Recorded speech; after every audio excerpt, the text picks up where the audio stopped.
Tanto tiempo disfrutamos, tanto tiempo disfrutamos, tanto tiempo disfrutamos, tanto tiempo disfrutamos, tanto tiempo disfrutamos, tanto tiempo disfrutamos, tanto tiempo disfrutamos, tanto tiempo disfrutamos, tanto tiempo disfrutamos, tanto tiempo disfrutamos, tanto tiempo disfrutamos, tanto tiempo disfrutamos, tanto tiempo disfrutamos.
All right. Say something real quick.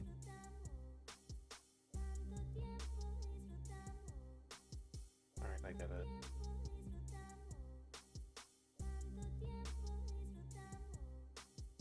Oh no, I gotta put your mic on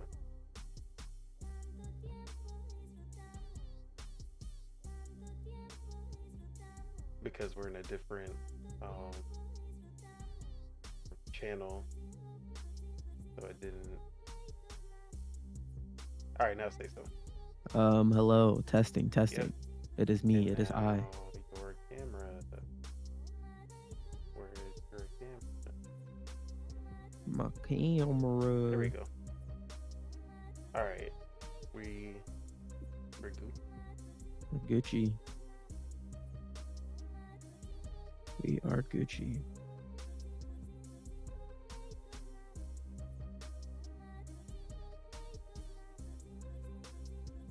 Hold on.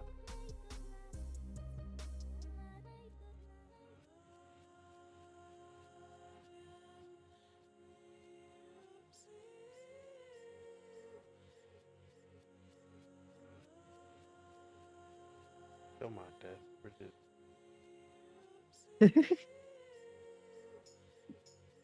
Don't mind us. what's We're up. just doing our thing. Oh shit! I swear somebody was just behind me. That was crazy. It's a ghost, dude. Hey man, I wouldn't be surprised in this house. All right, we are all set. What it do? What it don't? What it is and what it ain't? It's your boy Don Otaku, aka Don Solo, aka Solo the Don, aka Solo D Swaggy, aka Crash Bandicoot #1 hater. And this is Dual-Wield Gaming Podcast, episode 2. 2. And I am here with my partner, Subegels, aka Subeg, aka the Green Thumb, aka the Gaming Gardener, aka the rising star of lordsofgaming.net, and of course, the co-host of this podcast.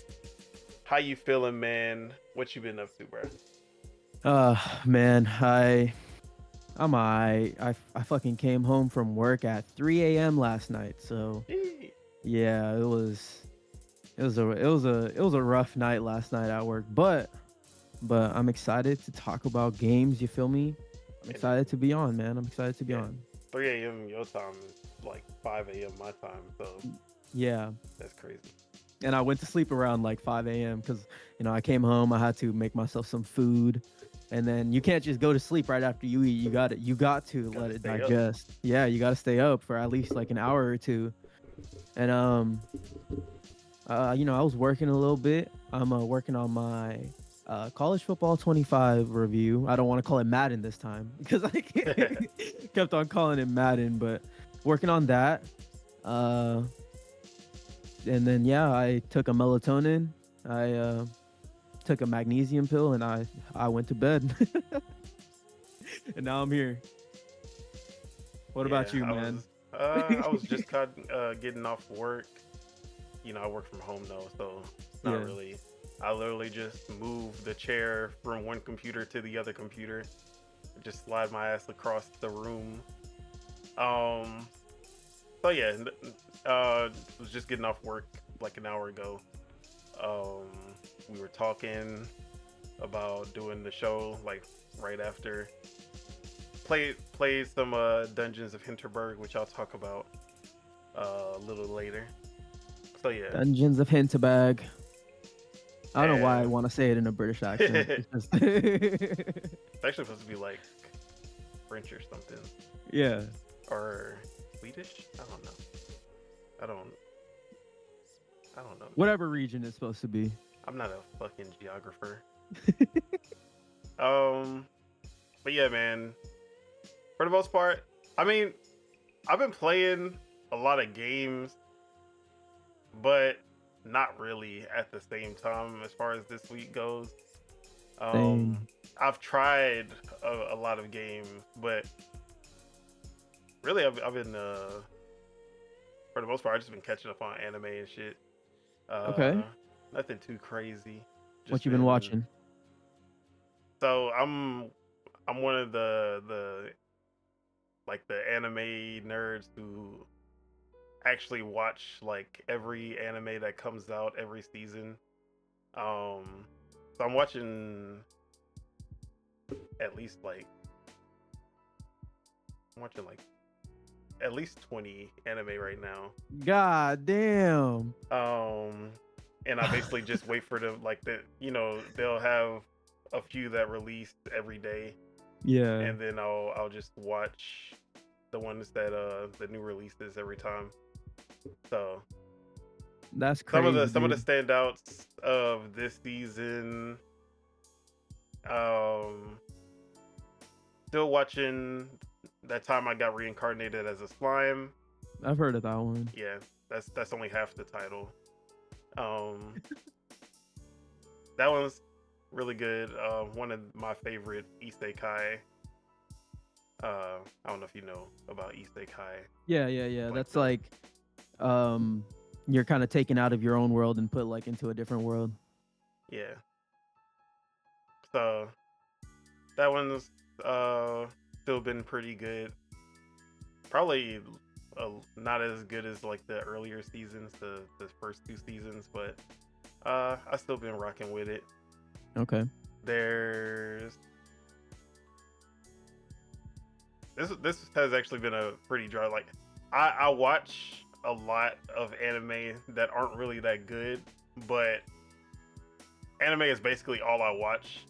Otaku. Yeah, you're living up to your name.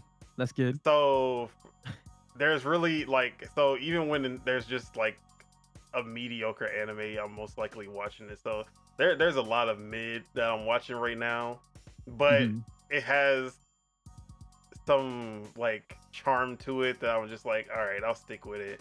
There's one called Failure Frame, another isekai. It's really fucking stupid, and the main character's powers are like not even that cool, but for some reason, like I just like his personality and how the story's going, I guess. Okay. And they use the worst CGI for the most nonsense things. Like it really doesn't make any sense. Let me see. I'm trying to think if there's really none that I'm like I would recommend, honestly, that's this season. But yeah, it's just something to pass the time. Got it. But yeah, other than that though, just been chilling. But as far as the games that we've been playing, what have you been playing? Yeah, I was gonna say we have a crazy dichotomy here, dude. You watch 20 animes, I'm watching one. You play like a bunch of demos. I haven't played anything other than College Football 25. Last week I was talking about how the achievement was glitched for me. It definitely 100% was glitched, but I ended up earning the achievement to make the college football playoffs in the dynasty mode. So what I did was I simmed until the last week of the season, and then so I joined a good team. That's one thing that you have to do. So you just look at the overalls. I think I was between Ohio and Oregon. I ended up choosing Oregon because they had their jerseys were green, which I was messing with. So that was literally the only reason why I joined them. So I joined Oregon, made a head coach. I simmed to the playoff game actually, and then in the playoff game I actually played it. So I simmed until the playoff game, then I played the playoff game, and then once I won in the playoff game, they gave me the achievement. So, but I was looking it up. A lot of people were saying on like Reddit and stuff like that, were saying that the achievement was popping for them for just simming it anyway. So I don't know why it didn't pop for me, but yeah. So I ended up getting that achievement, and then the last achievement that I had to earn was um completing the road to the college football Yeah, Road to game mode. Glory. And yeah, no, but that's the online one. Oh, So okay. you have to play the online one to get one of the last achievements. And in that one, you just have to play 10 games, I think, online, and you have to win at least 3. So if you don't win 3, you stay in like the same bracket. So you get the achievement for going up a bracket, because I think you start in recruit and then you go up to freshman. And once you do that, you get the achievement. So I did the 10 games. I think I went 7-3. I made the playoffs for that bracket, and I joined the playoff game, and then I left because I just wanted the achievement. So yeah, so I went 8-3 because of that final game, and yeah, got the 1,000. So I'm happy about that. I played a little bit online too. I played with my boy Quentin. Shout out to him. He actually stayed up for me because I came home from work hella late, and he was like, when you coming home, blah blah. And I appreciate that, because I wanted to test it online more so with friends, not just with randoms. Yeah. Because in Madden 24, if you play the play now mode with your friends, there's a high chance that you're gonna get disconnected. Okay. Like So you're like just it trying doesn't. to make sure that didn't happen. Yeah, I was trying to definitely make sure that we could get in a full match, because I remember with him, he's the person I play most of my sports games with. Like I'll play MLB The Show with him and stuff like that. But yeah, I wanted to make sure that the servers actually held up in the game, and they do for the most part. I didn't get disconnected to any of my online random matches, and I didn't get disconnected with him either. So, but yeah, that's really all I've been playing. I actually brushed off my Switch Okay. and downloaded something. I downloaded Mega Man X, Let's fucking the go. first collection, because I have regular Mega Man, the first collection, and I have Mega Man X, the first collection, because I think there's like 2 or 3 of them. Yeah, But there's two. yeah, Two Mega Man X collections for both yep. actually. 2 collections per series. Okay, I yeah, think the Zero collection is the only one that has like the entire collection in one. got it. Yeah, so I downloaded the Mega Man X collection, and I was going to get to that last night, but then I fell asleep. But yeah, I'm looking forward to it, because I don't really connect with OG Mega Man. I think the platforming is a little too floaty. Yeah. So Mega Man X I'm perfected Mega Man in my opinion. okay. And But yeah, when we talk about yeah, I'm saving. All right, now I really want to save when we talk about soundtracks in one of our topics. I'm gonna wait for you to get into Mega Man X, because that's a top 5 for me. okay. For sure. Got it. Yeah. I'm excited to play it, because I was watching a little bit of gameplay. I connect with the art style a little bit more. It's 32-bit, right? Or is it 16-bit? 16-bit, yeah. So it's a little bit more modern in that aspect. But yeah, I'm excited for it. Because I wanted to play something on the Switch, so that's why I downloaded it. The last game on the Switch that I was playing was Thousand Year Door, and I don't know why I stopped playing it, to be honest. It might have been too much dialogue, because you gotta read a lot in that game. So There's a lot of dialogue. there's hella dialogue in that game. But yeah, man, I'm excited. What you been playing, bro? I'm ready for it. I'm ready for the slander. All right, so I've been playing a lot of my mainstays: Rocket League, Halo Infinite, Fortnite, Call of Duty. Me and Spitta are still trying to beat TMNT, Splintered Fate, the roguelike Hades-like Teenage Mutant Ninja Turtles game. This game is hard as fucking shit. And that's coming from someone who's beat Hades. So when I was going into it, I was like, oh yeah, this should be a fucking breeze. One, it's co-op, and two, I've beaten Hades. Like, there's no way they're gonna be harder than Hades. This game is fucking punishing, and it punishes you like, okay, at Hades, you always feel like you're getting better the more you play the game, and you always feel like, man, okay, this run I got something that's gonna like, this is gonna help me a lot, and it's gonna really push me forward. And then you start to get some of your favorite abilities, and you're like, okay, as long as, for me, it was like, if I can get Athena's, get Athena's powers, get like Hermes' dad, like the extra dashes and stuff, I'm usually good. Like, I love when, because it's all random, so sometimes you don't get it, but I'm like, okay, if I get Athena and Hermes, and I can get like some of my favorite powers from those, I'm most likely gonna be like, I'm gonna make it to the end. And this one, it's like, the more you play, the more the enemies get stronger. The more, it kind of reminds me of Returnal in a way, Okay. where Returnal, like most roguelike, is like, the more you play, you're going through the stage, you're getting better and better equipment and stuff.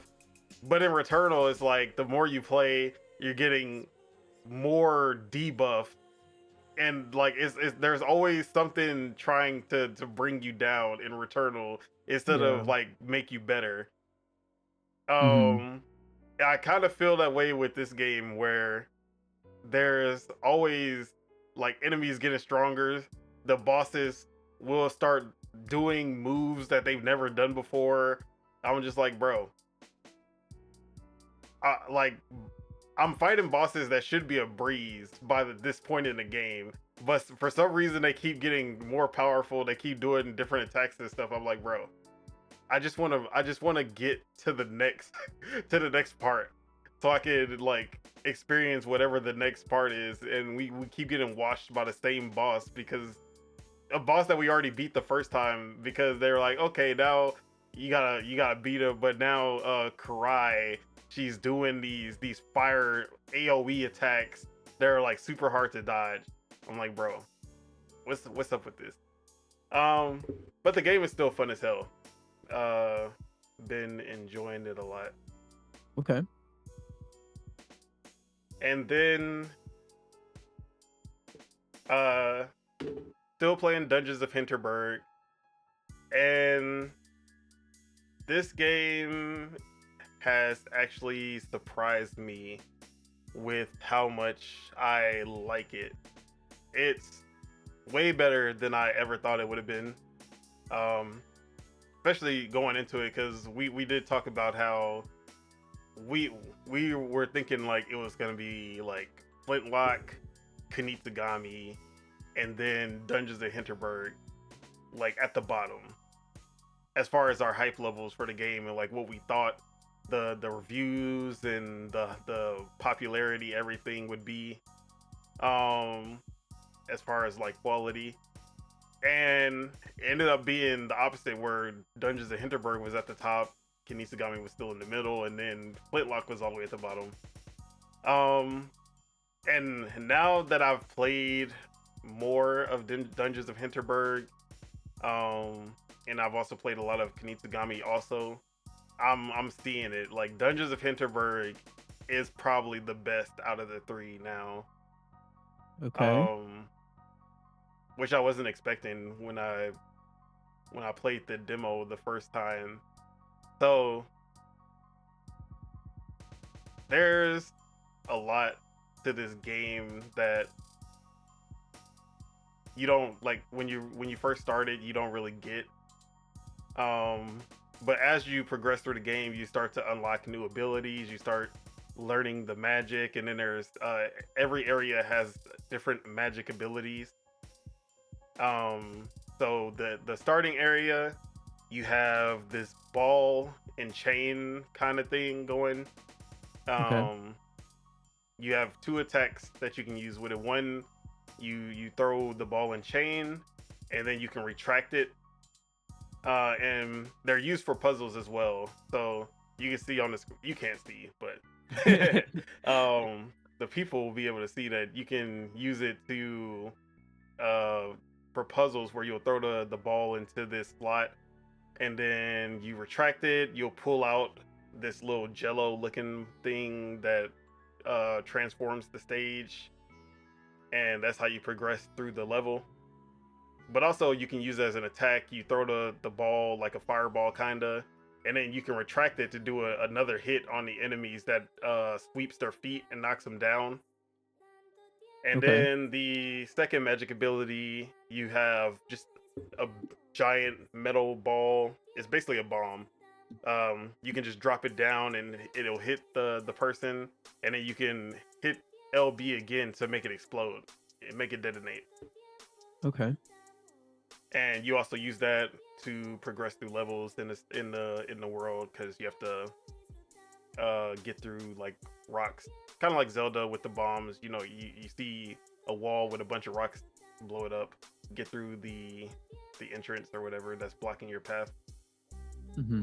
But also there are combat abilities that you learn, like skills, which are one of them for that I have right now. It's like a Link spin attack, but it just goes for like 5 seconds, so you're just spinning and hitting all the enemies nearby. And then you also have the what is it? So there was one that's just like a jumping slash that does like AoE damage, and then now I'm using this like black hole that absorbs all the magic from the enemies to increase your MP bar so you can use your magic more. But yeah, once I started learning the abilities, also like that it's the way that you go into these dungeons. You basically get dropped off into the overworld, and you have to explore this overworld. There's no waypoints telling you where these dungeons are. You have to actually go explore and find the dungeons, and you have to basically seek out the dungeon that you're gonna do next. And whenever you do a dungeon, the day passes and it goes to the evening, where you can basically go into the town, do whatever you want, talk to, spend time with somebody, get to build your relationship with them, stuff like that, and then sleep, repeat. So the whole like open aspect of it, where you're trying to figure out where these dungeons are, is like, okay, I've been here, I've already done these dungeons over here, so let me go over here just to see what's going on. And then there are enemies in the overworld, obviously, and there are some boss levels, or like not bosses, but like challenging, like very high level areas where you go there. I'm a level 2 right now, and I've found like this level 7, just these enemies who are like level 7. I was like, I can take them. Got washed like multiple times. They were just destroying me. I actually have that footage that I got recorded. So yeah, they were destroying me, and I was like, okay, I'm obviously not ready for this area, which I like when games do that, when they let you try it. It's like, okay, yeah, you might not be ready for this, but we're not gonna bar you from attempting the fight. Yeah. That's cool. So they give you like unique power-ups, like the more dungeons you get through, is what I'm hearing, right? Yes. And then you have you have equipment that give you different abilities. Like one of the abilities I have is Witch Time, which I call any game that lets you when you perfect dodge, you stop time or slow down time. Yeah. It's Witch Time, because Bayonetta is like, that's the most iconic for me. Okay. So I always call it witch time, and that's one of my Yeah. favorite features in any game. So I have a Slow charm. mo. Yeah. So I have I a love slow charm mo. that's in my it's part of your gear, and that charm gives you perfect dodge, slowdown time. Um so it's not something that you just innately have. It's a charm that you have to equip to be able to use that. I'm probably never gonna take it off because I love that ability. Any game that has that automatically gets a point added on to me. So yeah, I've really been loving this game a lot. Never expected to like it as much as I have so far. Okay. But then everything changed when the Fire Nation attacked. So Here comes the slander. Yep. Activision games have slowly been trickling onto Game Pass now. We got Modern Warfare 3 a couple weeks ago. But for whatever reason, Xbox was like, you know how we follow up with Call of Duty? Crash Bandicoot. The fucking Crash Bandicoot trilogy. Alright. As many of you know, I'm a big Sonic hater. I love to hate Sonic. But when I hate Sonic, you know, it's actually kind of coming out of love because there's a lot to like about Sonic. Just not the gameplay for the most part, or the quality of the releases. Like they're so the good games in the Sonic franchise are very few and far between. Their quality output isn't the best, basically. But there are Sonic games that I love. Crash Bandicoot, on the other hand. If y'all thought I was a Sonic hater, I'm on another level when it comes to fucking Crash Bandicoot. There are no redeeming qualities for the Crash Bandicoot franchise. I hate everything about these games. Everything.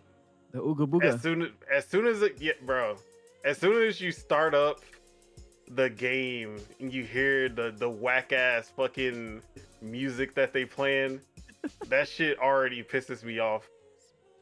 The character, the what's his name? The enemy in what's the doctor's name? It's like in something. Nah, not Wily. That's from Mega Man. Yeah, that's Mega Man. Not Nefarious. Is it Nefarious? Something like that. I don't even know. I've only played Crash 1. So I was like, you know what? The last time I played Crash Bandicoot, I was like 13. And I was like, maybe the game isn't as bad as I remember. And I just gotta give it another chance. So I literally streamed it on Twitch. I know, right? I always say I'm gonna stream on Twitch and then I never do. But Wait, guess what, no, guys? hold on. I'm sorry. His Nefarious is from Ratchet and Clank. Yeah. The Crash Bandicoot one is Neo Cortex. Okay. There you go. That's actually a pretty cool name, but I hate his design. Everything about him looks terrible. So, you know, I wouldn't say I'm giving it a fair chance because I'm going in ready to hate already. And you've only played the first one, right? Only played the first one. Okay. So, I'm like, all right. The game is okay. Let me put it like this. The platforming in the game is actually not that bad. If we're strictly talking about the platforming gameplay of it, it's not bad. Okay? I would actually say it's good. the platforming in the game is good. It's a Okay. good platformer. I know you weren't expecting me to actually compliment it, were you? Not at all, because that's the genre. It's a platformer. Exactly. So why do I hate this game? Why do I still hate this game?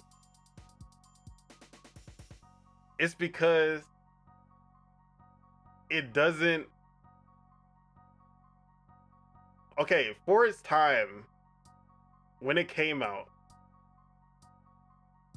the this is the thing. The first game, like fundamentally, the games have not changed since the first game. They have like power ups and different abilities and stuff, but the overall design of these games have not changed since the first one, all the way to 4 that just came out in like 2018. I want to say 2019 or something like that. I actually Okay. don't remember what year it was, but it was recent. Mm-hmm. So, but my experience only comes from this first one because I haven't played any of the newer one. All right. What I don't like about Crash Bandicoot is that every other platformer that was coming out in this era, Super Mario 64, one of the most revolutionary games of its time, and even games I don't like, Sonic Adventure, when it transitioned to 3D, I don't like that game at all.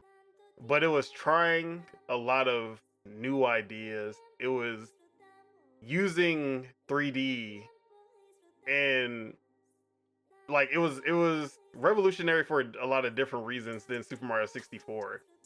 Um the way they handled the sense of speed and the open world design where you can go through the city and talk to the NPCs, and they had that the different mini games you could play as other characters, Child Garden, all that stuff.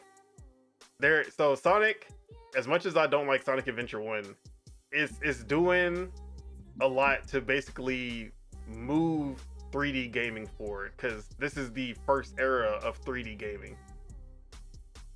Then Banjo takes what Super Mario 64 does, makes it even more open, less segmented, and the yeah, you unlock all these abilities. You're even Donkey Kong 64. I also hate that game, but they're all doing some really cool and unique ideas in 3D space. The reason I don't like Crash is that this is a 2D designed game in 3D space. It doesn't do anything unique. It doesn't do anything.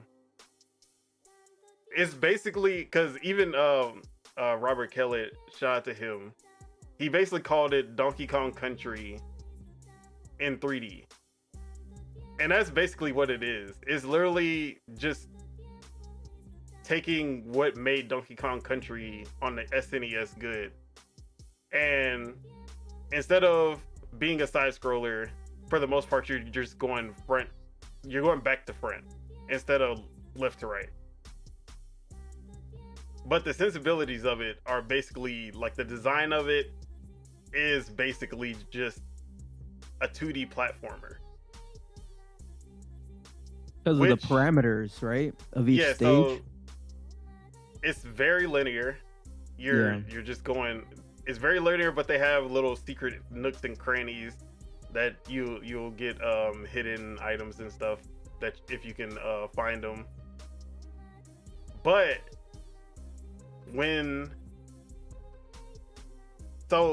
all in all, this is like I said, it's a good platformer. But when you had all these other games that were Super Mario 64 when you have all these games that are out here showing like, hey, this is what you can do in 3D.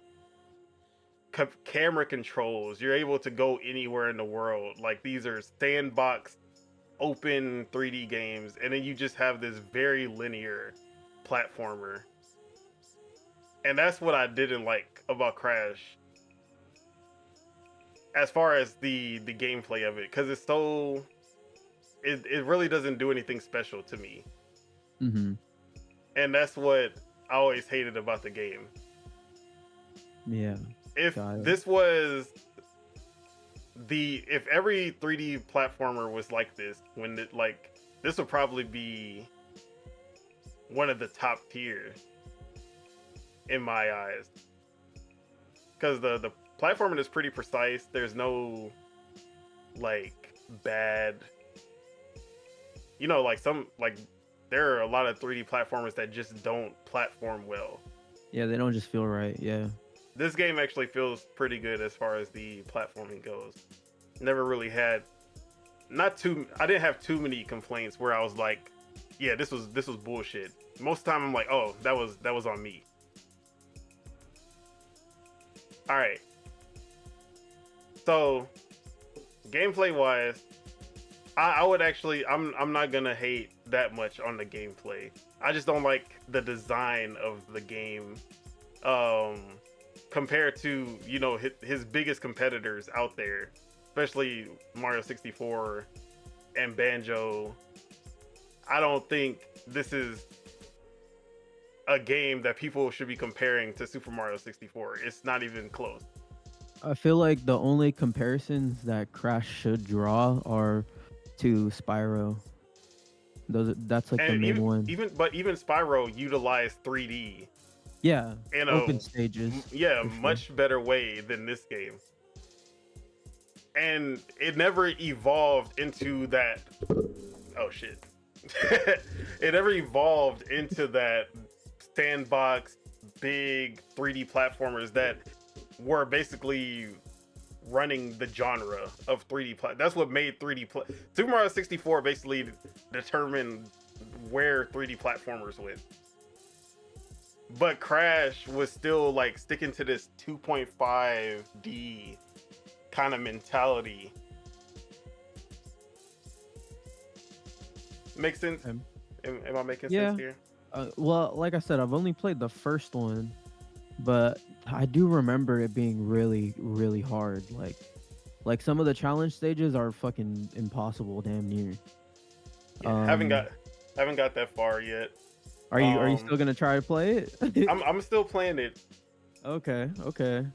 But now let me get to the real slander. Yeah.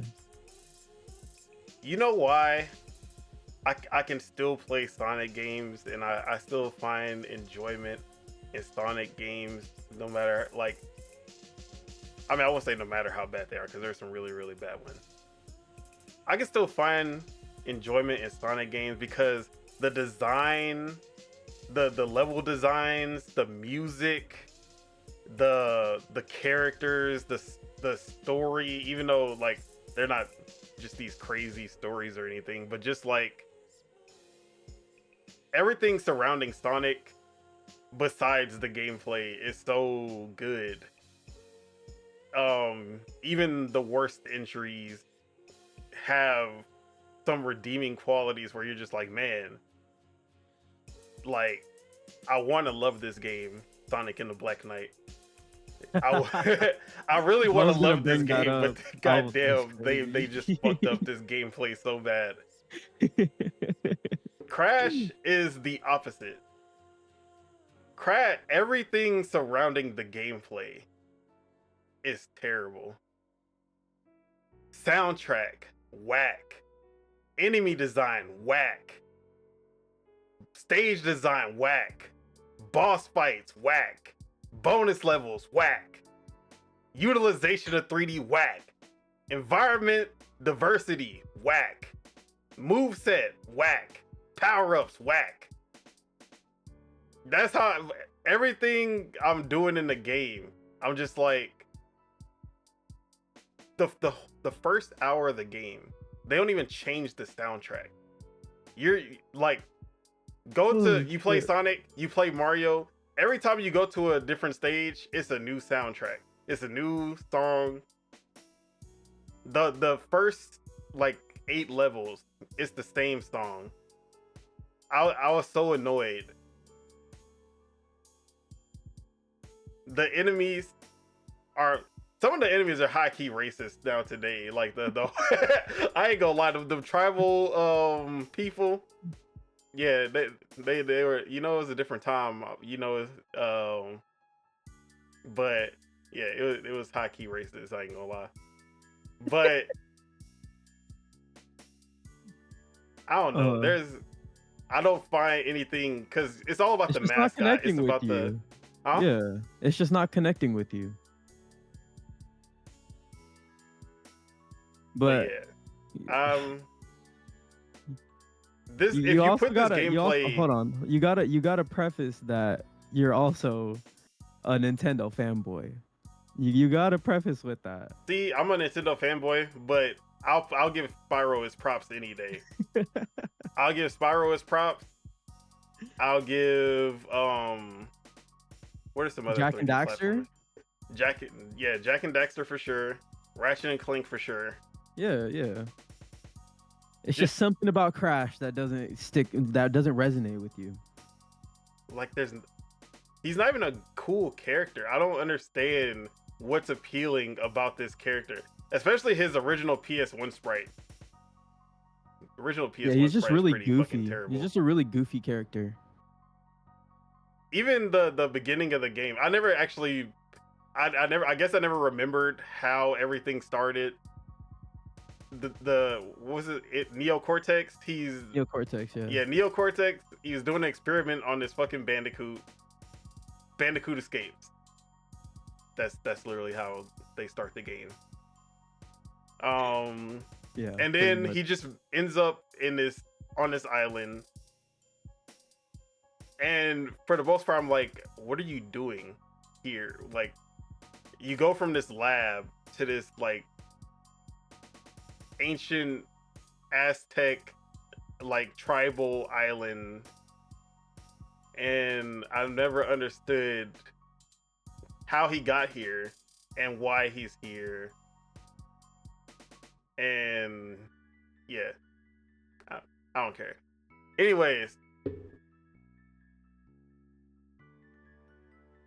if you put this gameplay on a Sonic game, even though I know it wouldn't match, like, because there's really no sense of speed or anything like that. Shit, you can put like, say it's a Knuckles game. It would be 10 times if Sega team made this game with the same gameplay, but they had their soundtrack, they had their character designs, all of that going for them. This game would probably be an 8 out of 10. Naughty Dog. Shout out to Naughty Dog. My favorite studio. I never hated Naughty Dog in my life. No swag. That's what it is. Naughty Dog just has no swag with this game. That's all it is. There's no appeal for you. I will not preface who, but yeah, let's leave it. But yeah, okay. For the most part though, I'm gonna keep playing. I'm gonna try to get through at least to the second game and see if things start picking up once I get to the second game. Got it. Okay. Because I beat one so long ago. I beat it. I think when the trilogy came out on PS4, and then I played a little bit of 4 when they added it to PS Plus. I think a year or two ago. Mm-hmm. So I played a little bit of 4, and yeah, it is really just the same. I like his moveset because he could slide, and then I think if you slide and then jump, you kind of get a longer jump. I believe that's how it goes.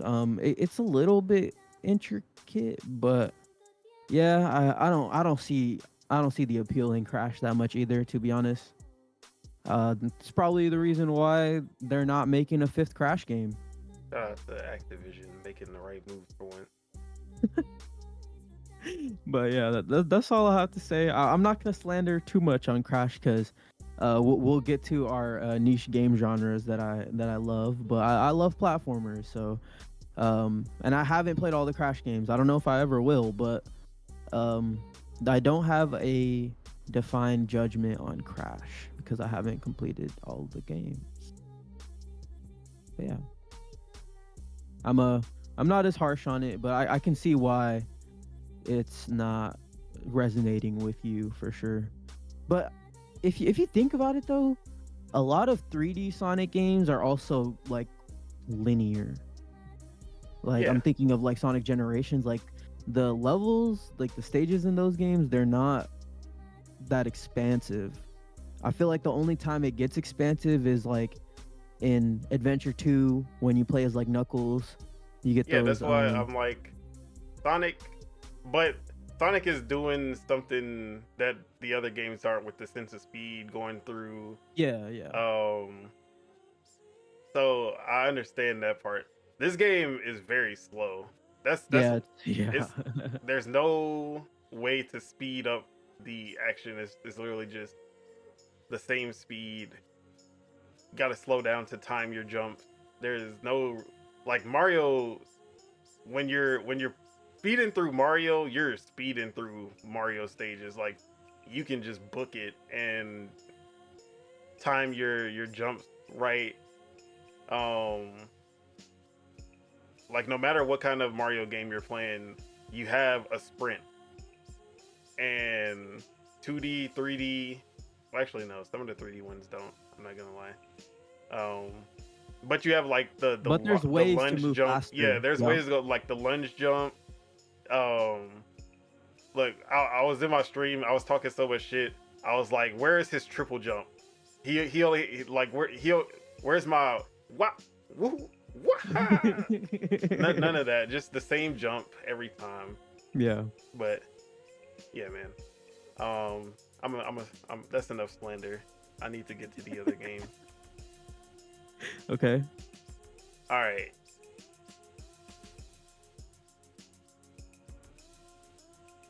So we're in this period where it seems every relatively unknown startup, Chinese, Japanese, Korean studio, they want to make the next Genshin Impact. The Hoyoverse is making so much fucking money, and they see this, and there have been a lot of clones that are trying to take on that Hoyoverse formula. And I saw one, never heard of it. It was on Steam. It had very positive, like 84% very positive reviews. And I saw it and I was like, free to play. Okay, you know what? I'm surprised that it had such high reviews and I've never heard of it. Because I like the first Descendant, and that one was like mixed reviews. So I was like, okay, if this game is getting this high scores, it must have something like really special going on. So I downloaded it on a whim, decided to play it, and I have that footage up now. Very anime waifu aesthetics, different waifus. But instead of it being a Breath of the Wild style fantasy type game, this is a sci-fi kind of post-apocalyptic third-person shooter, kind of Division-ish, I would say, cover shooter with some different abilities depending on what character you're using, and fancy special attacks. Very anime. So I'm like, okay, this seems like something that might be up my alley. So first off, um, start off with this uh one chick. Do not remember her. Her name was like Wednesday or some shit. And there was a pod that fell from the sky, and it was supposed to be someone, your character, who escaped from whatever was happening, and you're playing as the girl to go recover the pod. There are these monsters who have taken over the world. That's why it's all post-apocalyptic. And first things first, when you get into the gameplay, it doesn't really, it doesn't feel that bad, but at the same time, the shooting, the movement doesn't really feel that good either. There's a dodge roll. You shoot with RT, aim with LT. And then you have a special ability that you like get over time. It does like a flashy move. So everything about this game just feels really generic, honestly. There was really no standout moment, or like the art style is okay, the gunplay okay, the boss battle really, it was just spamming for the most part. The boss wasn't even aimed at me. Like, the boss was shooting at the NPCs and trying to attack the NPCs, and I'm just blasting him from afar. And there was really nothing to it at all. I actually deleted the game, honestly. Like, I deleted the game after my first time trying it, because I just didn't feel that there was anything special about this game. Tried 2 different characters, both of them, one of them had a shotgun, one of them had like an SMG. The story was uninteresting. Yeah, honestly, I was trying to figure out why it has such positive reviews, and I could not find any real redeeming qualities for this. So shout out to Snowbreak. I guess it has some kind of fan base. Some people like it. Not for me. Okay. Okay, there was another game. Played the beta for this one, just randomly saw that they were having an open beta for it. Like, you know what? I'll try it out. It's a Warhammer game. We know Warhammer games come in all shapes and sizes, different genres, different budget. So this game, Warhammer 40,000 Speed Freaks, and this is an objective-based team car demolition kind of game. It's I don't even know how to describe it. It's team-based, objective-based car combat destruction type of game. So think Vigilante 8 Twisted Metal, but with domination as the main objective. So basically, you have to get to the circle that's in between the two sides that are fighting. I think it's 8v8, if I'm remembering correctly. And you just want to stay in the circle, have your team occupying the circle so that you can keep gaining points. So there are different classes of vehicles. There's low firepower, very fast, can maneuver like really good and has this shockwave attack that does a lot of damage. But you can't use it often. So it's good for like coming in and swooping in to get a kill when someone's already low. Or if they're trying to run away and they thought they got away, you can speed in and then wipe them out. There's a healer,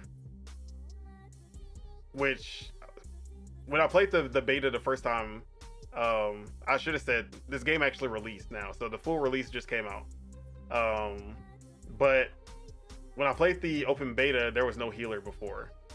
So that's changed a lot, which really changed how the dynamic of this game is, because there's an Overwatch like team composition to it that you actually need to have like a really good team build. You have to have a healer, you have to have a tank, like a literal tank, because that's one of the vehicles that's literally the class. You have to be the tank that can take a lot of damage, slow but powerful, and it does a lot of the work once you're in that circle, and it can keep basically keep that circle occupied. I was playing like the mid-high tier kind of standard vehicle, but with a like heavy burst fire type of, or not burst fire, but like slow rapid fire bullets that do a lot of damage. And then it also had, what was the special ability? It had a jump to dodge attacks. And then it also had a grenade, I want to say. So the game is really it's really fun. It's chaotic. And like I said, you really have, there's actually some strategy to it, which I wasn't expecting going into it. And there's 4 different points. So you start off the match, you have to race to the domination point. The first team to make it to the domination point, they get extra points off the bat. And then you have to keep that domination circle, just occupy it. So then that circle goes away and they're like, okay, race to the new point. And if you're smart and you know, like, okay, I know that the it's about time for them to switch the point, I'm gonna start heading to where the next point is before anybody even notices. And you'll see people just already halfway to the next point once the next point is chosen, and they'll make it there and get those extra points. So the cars who are the speedsters, they're like, you're racing, you're already booking it to that next point so you can collect those extra points that you get there. And you do this 4 times, and then at the end it's a race to the finish, and then you get points depending on what place you pay, wherever you place. So you want your entire team to be able to get there before, like, you want most of your team to get there before the other ones, because you get extra points, which can basically determine how the game goes. Because if it's a close match, if you get like the first 5 places, you'll get enough points to beat out your opponent. So yeah, I played this game for like 2 hours, and Is it free? yeah, it's free to play. Okay. And I was having a lot of fun with it.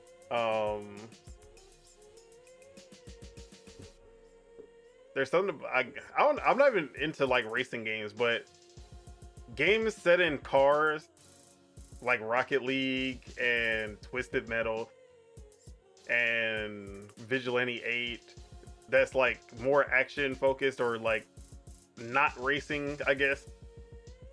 I just love these type of games, and playing this just made me think of the canceled Twisted Metal, and I was like, bro, what could have been? But yes, this one also was a surprising one for me this week that I was like, okay, I'm probably gonna stick with this one for a bit. It's pretty fun. Yeah, I'm looking at gameplay. It actually looks really fun.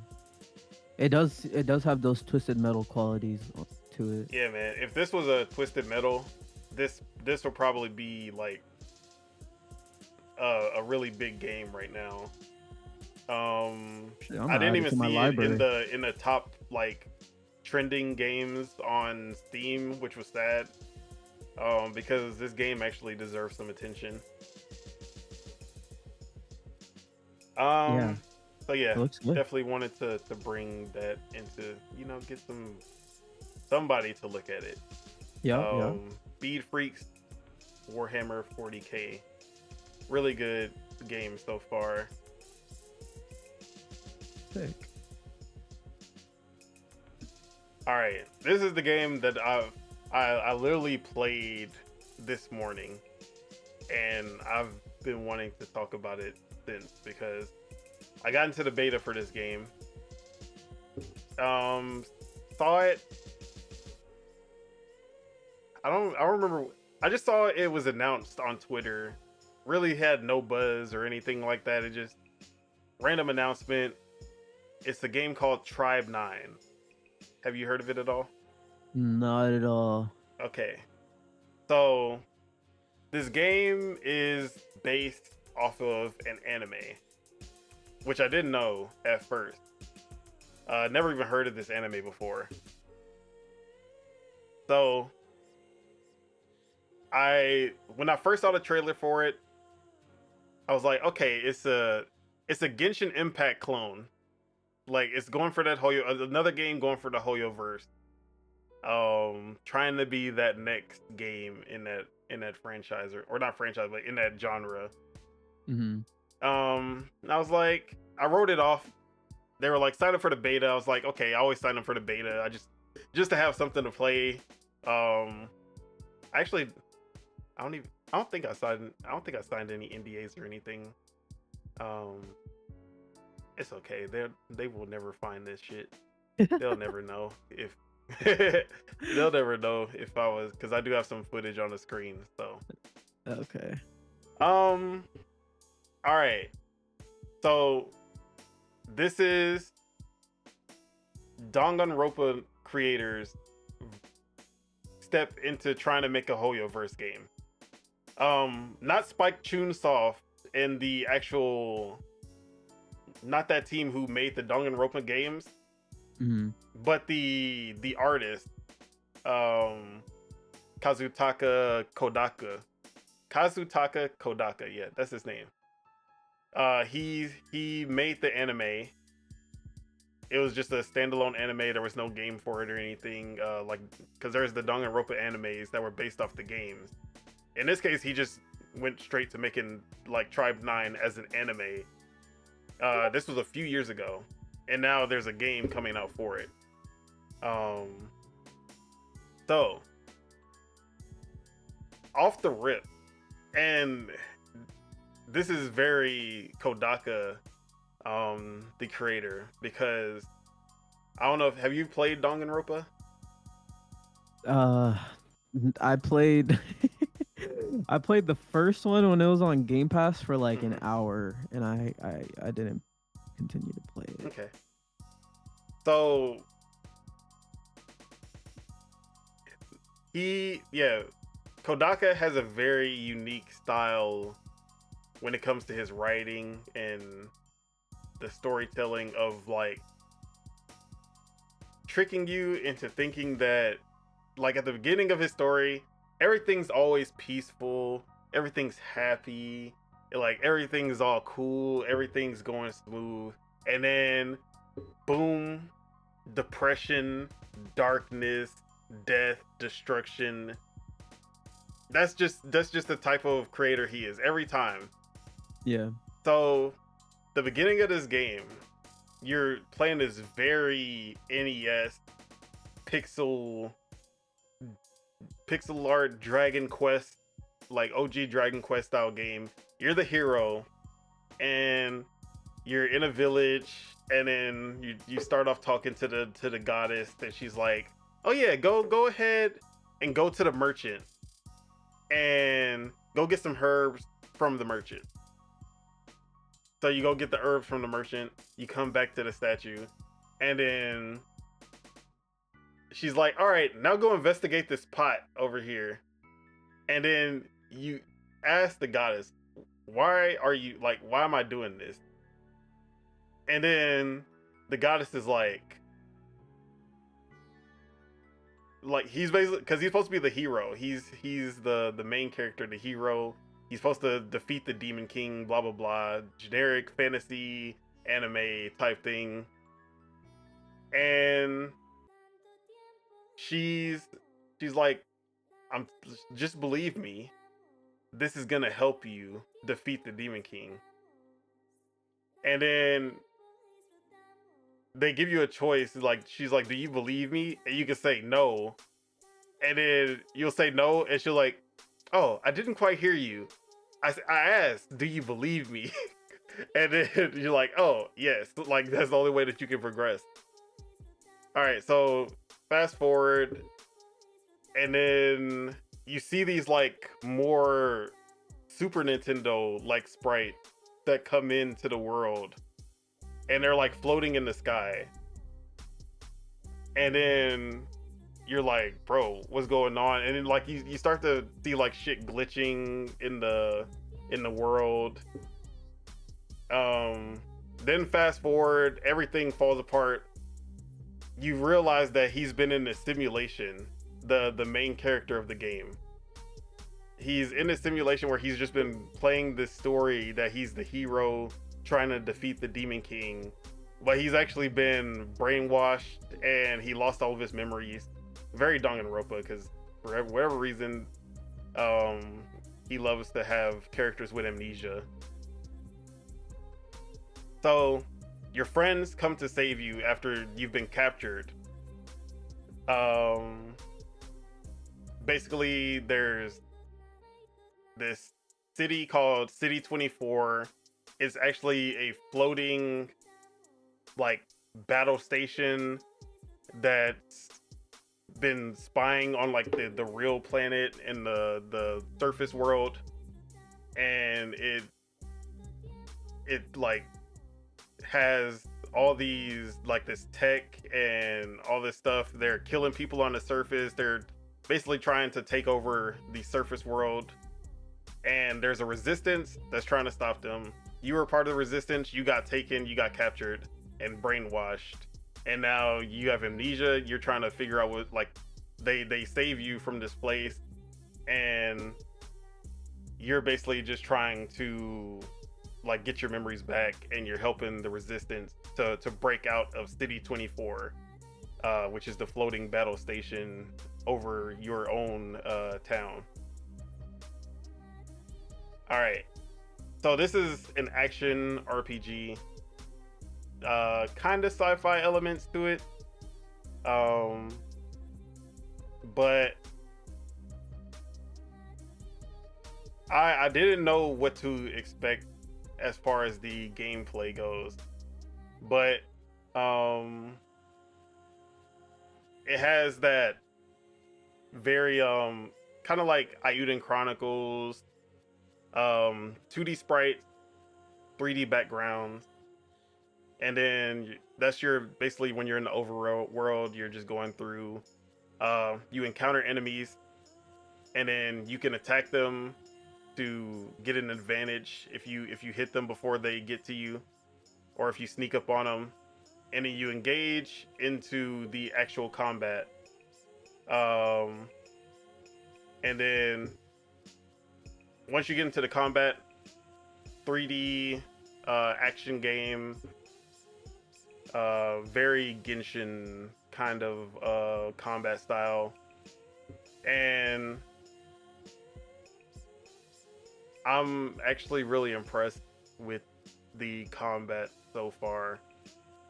You remember I was talking about Visions of Mana last week? Yep. You were saying how the combat is like floaty and not that great. Yeah, a lot of just spam X. There is no kind of comboing or mix-ups, anything like that. Yeah. Wasn't really enjoying the combat. And you So said something about how like every time you jump, you do a roll or something like that. yeah. So in Weird this quirk. game, Uh-huh. it's literally there's only one button to attack. It's X. Or no, it's B actually. So it's not even you're spamming B. Okay. Got into the combat, I was like, oh, it's one of those. It might be over. Yeah. But then I dodged at the right time. Witch time, baby. It had the witch time. Everything changed once the witch time came out. So I was like, okay, they got something. But then they have your special attack on the X. So it's like you have B as your attack button, A as your dodge, X for your special attack. So the special attacks is like it's like a cooldown ability.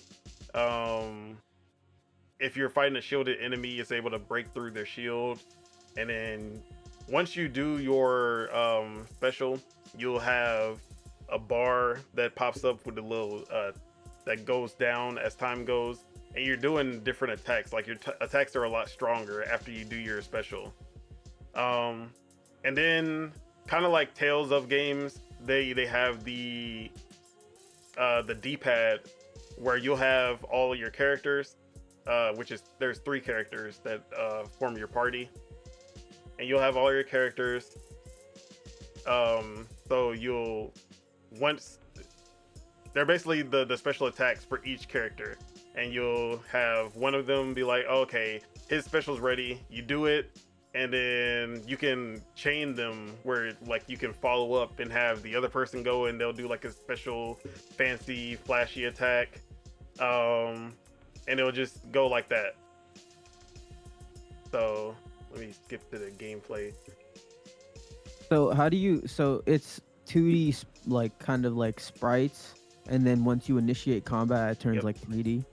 Yeah, so overworld. So instead of going into like, if you played Ayuden Chronicles or Octopath Traveler, like as soon as you engage with the enemy, it goes into an actual 3D combat instead of it being like a turn-based battle.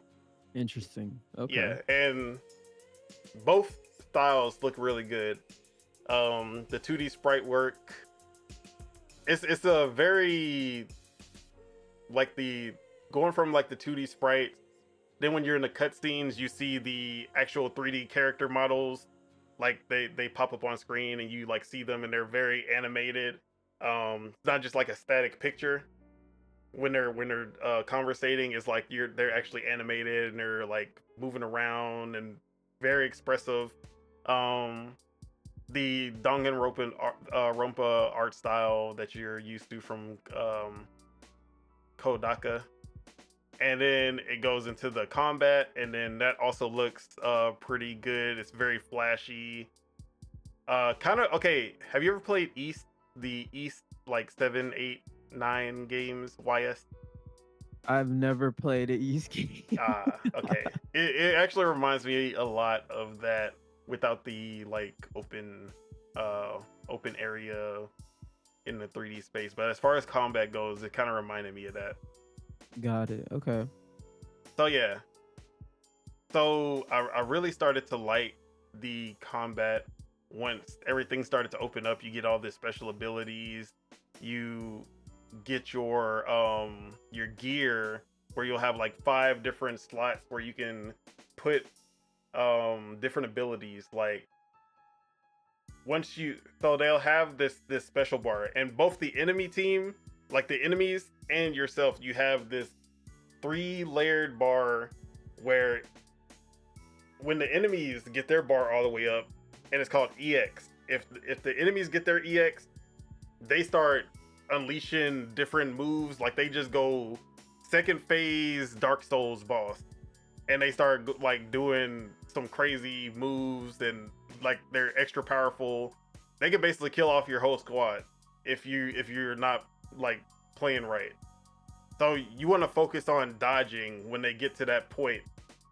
But then if you get your EX all the way up, then you start to those gears that you equipped. Some of those have like really special like abilities. Like one of them, you just automatically dodge when you're in EX. So enemy will try to hit you, you just dodge, and then you can just keep on swinging. So those play a really big role into it, and changes up how your combat goes. And yeah, everything I played so far of this game has been surprisingly great. I'm very interested in the story. The art style, the combat, everything feels really good in this. And I was not expecting it when I started playing this. And that I've also played Zenless Zone Zero, which is Genshin Impact's like sci-fi action game that came out this year. I thought that one was pretty decent. I think this game is 10 times better than that. Okay. I think if this game is marketed well enough, because the Hoyoverse games, they all they have to do is be Hoyoverse and people will flock to it. Yeah. If this For sure. game, if people actually get their hands on this, and those people who have played Zenless Zone Zero and all of this play this game, at least if they're more into the combat and not just into collecting waifus and gacha and all that shit. Because I haven't actually got to that point. I'm pretty sure that all is gonna be in here. There are definitely some waifu in here. There's, you know, they definitely are trying to appeal to that crowd. But I feel like if those people tried out this game, it's also on it's gonna launch on mobile as well. So Okay. yeah, I feel like they would probably enjoy this game a lot. I just think it's gonna come down to the marketing for it, because I'm pretty sure most people listening have never heard of this game. I barely saw a tweet of it, and that's the only reason I knew that this game even existed. I just happened to sign up for the beta, and I got the email. Like, ever since that tweet, I haven't seen a single thing about this game. And then they were just like, hey, the open beta started on Friday. And I'm like, bro, I forgot you even existed. But shit, I'll give it a try. And now this is one of my most anticipated games. Okay. Tribe 9, it's called? Tribe 9. I might actually go watch the anime now. But then again, I don't want to do that because I don't want to spoil. Yeah, the story. Yeah. Especially if it takes what's in the anime and just makes it into a game. Yeah, kind of like Sandland. Oh yeah, 100% like Sandland. So yeah. Dude. Yeah. Everyone look at Tribe 9, put that on your radar. I hope that this game finds an audience because it's really quality. But yeah, I implore you guys to keep your eye on this when it comes out. It's gonna be free to play, so hopefully, that's the only thing that scares me, is that there's a chance that it's gonna get to a point in the game where it's pay to win, and the gacha mechanics and all that bullshit gets in the way of how good the game actually plays. Mm-hmm. But just from a gameplay and story point of view, so far, this game it's pretty fucking great. Okay, that's cool. And that is what I've been playing. That was a very long section. You've been playing a lot more than me. I'll say that. Yeah. So now let's move on to our new section that came up with. It's called On Our Radar. And this is games that we haven't played, upcoming games, announcements. some new trailers, things like that, updates for games we're looking forward to, and just going over these games and new trailers. So one of the big ones that came out this week, and definitely have some things I want to say about it, and that is, hold on, let me make sure the audio, okay, we're good. Yeah, so, and that is Legend of Zelda Echoes of Wisdom. And Nintendo dropped a new overview trailer of basically going over the world of Hyrule in this game.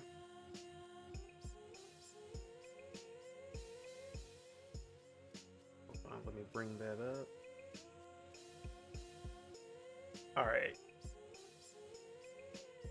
So this game was already on my list because it's Zelda. And I love that Link's Awakening art style that they have. But I was never expecting it to be as big as this overview trailer made it. So do you watch the trailer for it? I'm watching it right now. Oh, okay. So you haven't got a chance to watch it? Yeah, actually, this is a little fun fact about me. Other than outside of like showcases and stuff like that, I usually don't watch too many trailers. Okay. I try to go in as blind as I can to new releases, but I'll check them out if they're interesting for sure. But yeah, no, this game was on my radar too, so I am watching the trailer right now. I'm seeing Zelda roam the world and stuff like that. So this game feels like from this overview trailer, because I was expecting a Link's Awakening like size of a game, but it actually feels like they kind of recreated Breath of the Wild, Tears of the Kingdom like style open world in the Link's Awakening art style, which is pretty crazy.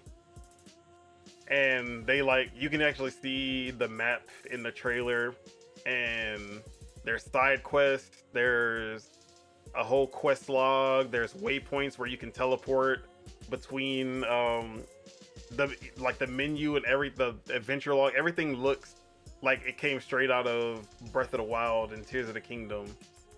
And it's this big open world, but you have that 2D Zelda Link's Awakening art style, and it melds so well. Like, I never expected them to because I never expected this game to be as big as what they're making it seem like in this trailer. And oh yeah, yeah. I see even like how it pops up like side quest. It looks a lot like Tears or Breath of the Wild. yeah. Okay. And you can go anywhere in the game. You can, depending on your abilities, you can climb up mountains. Depending on the echoes that you have, they showed more of that. How you can use the different echoes. You can have a horse to traverse through the world, and you can call them from anywhere in the world. Then they unveiled a new power, which I thought it's kind of like Tears of the Kingdom, where they were kind of tight-lipped about everything at first, and then they kind of just like, hey, here are the abilities, and then they just show you little bits of it. You're like, and they're like, man, you know that you can do so much with these powers, even though they didn't really show you much. you start to open up these possibilities in your head, like, bro, there's gonna be some crazy things that you can do with the abilities. So there's a new one called Bind. I don't know if you got into that part yet in the video. Literally just got to it. That's so Okay. crazy. Another ability, Bind. So basically, you bind yourself to an object, and you move with the object. So wherever you go, the object goes, and you can do it for like pushing enemies off a cliff, moving giant objects that you normally couldn't move, having something like that's like they literally just showed the spike ball thing that you can use as an attack. And then there's reverse bind, where you go where whatever object or creature goes. So you reverse bind to a bird, and you can just fly throughout the world. Like wherever it goes, you go with it. So it's just flying. They showed a spider. You use the spider to traverse over stuff. It can climb up walls. You can climb up walls with the spider. So yeah. And then that shit just started to open up so many possibilities in my head of like, bro, because I love games that give you these abilities that really have no limit to what you can do with them. And then they just say, hey, figure out different ways that even we can't think of how to use these abilities. Tears of the Kingdom does it, Breath of the Wild does it, and now this game as well. And even though I'm not the most creative person in the world, like just seeing videos of how people do like the things that people build in Tears of the Kingdom, or the ways that people solve puzzles in Breath of the Wild and Tears of the Kingdom that I would have never thought of, always is like, man, that's so fucking cool. Like, I love games like that. Okay. No, this looks sick, dude. I didn't know that this game was gonna be like that. I like that. I like when ideas are thrown at the wall. I love that. But yeah, this was on my radar too, for sure. As I've told you, like we're gonna start putting out like a monthly piece of like all the games we're looking forward to in the next month at Lords of Gaming. This game and Aura History Untold were the ones that I mentioned in my paragraph. Because Okay, it's I the know first that you were game that into Oh, Aura. what happened? I know you were Yeah. into Aura. Yeah, I'm excited to get into that game for sure. Because it's gonna be one of the first times I'm gonna be checking out a grand strategy game at launch. So when I have time for it, I'm gonna definitely play it. So you've played grand strategy games before? No, actually, that's one of my blind spots. Okay. I've played a little bit of Age of Empire 4, but I'm looking forward to getting into a new one. So yeah, that and Aura, and it's the cool thing about Aura is that it's made by Oxide Games, which has a bunch of ex-Civilization devs. Yep. But they are developing Aura on a completely new engine. They're developing it on their own proprietary engine. So I'm excited. I'm excited for that for sure. But yeah, no, I'm excited for Zelda because first time you're playing a Zelda, they're taking a lot of inspiration from Tears of the Kingdom, Breath of the Wild, being like giving you a tool set of abilities to use, and I like that. It's evolving the gameplay loop for sure. That is the way that the gameplay loop is getting evolved. But yeah, I love Nintendo and their ideas, so I'm excited for that for sure. Any others? Let me bring this up.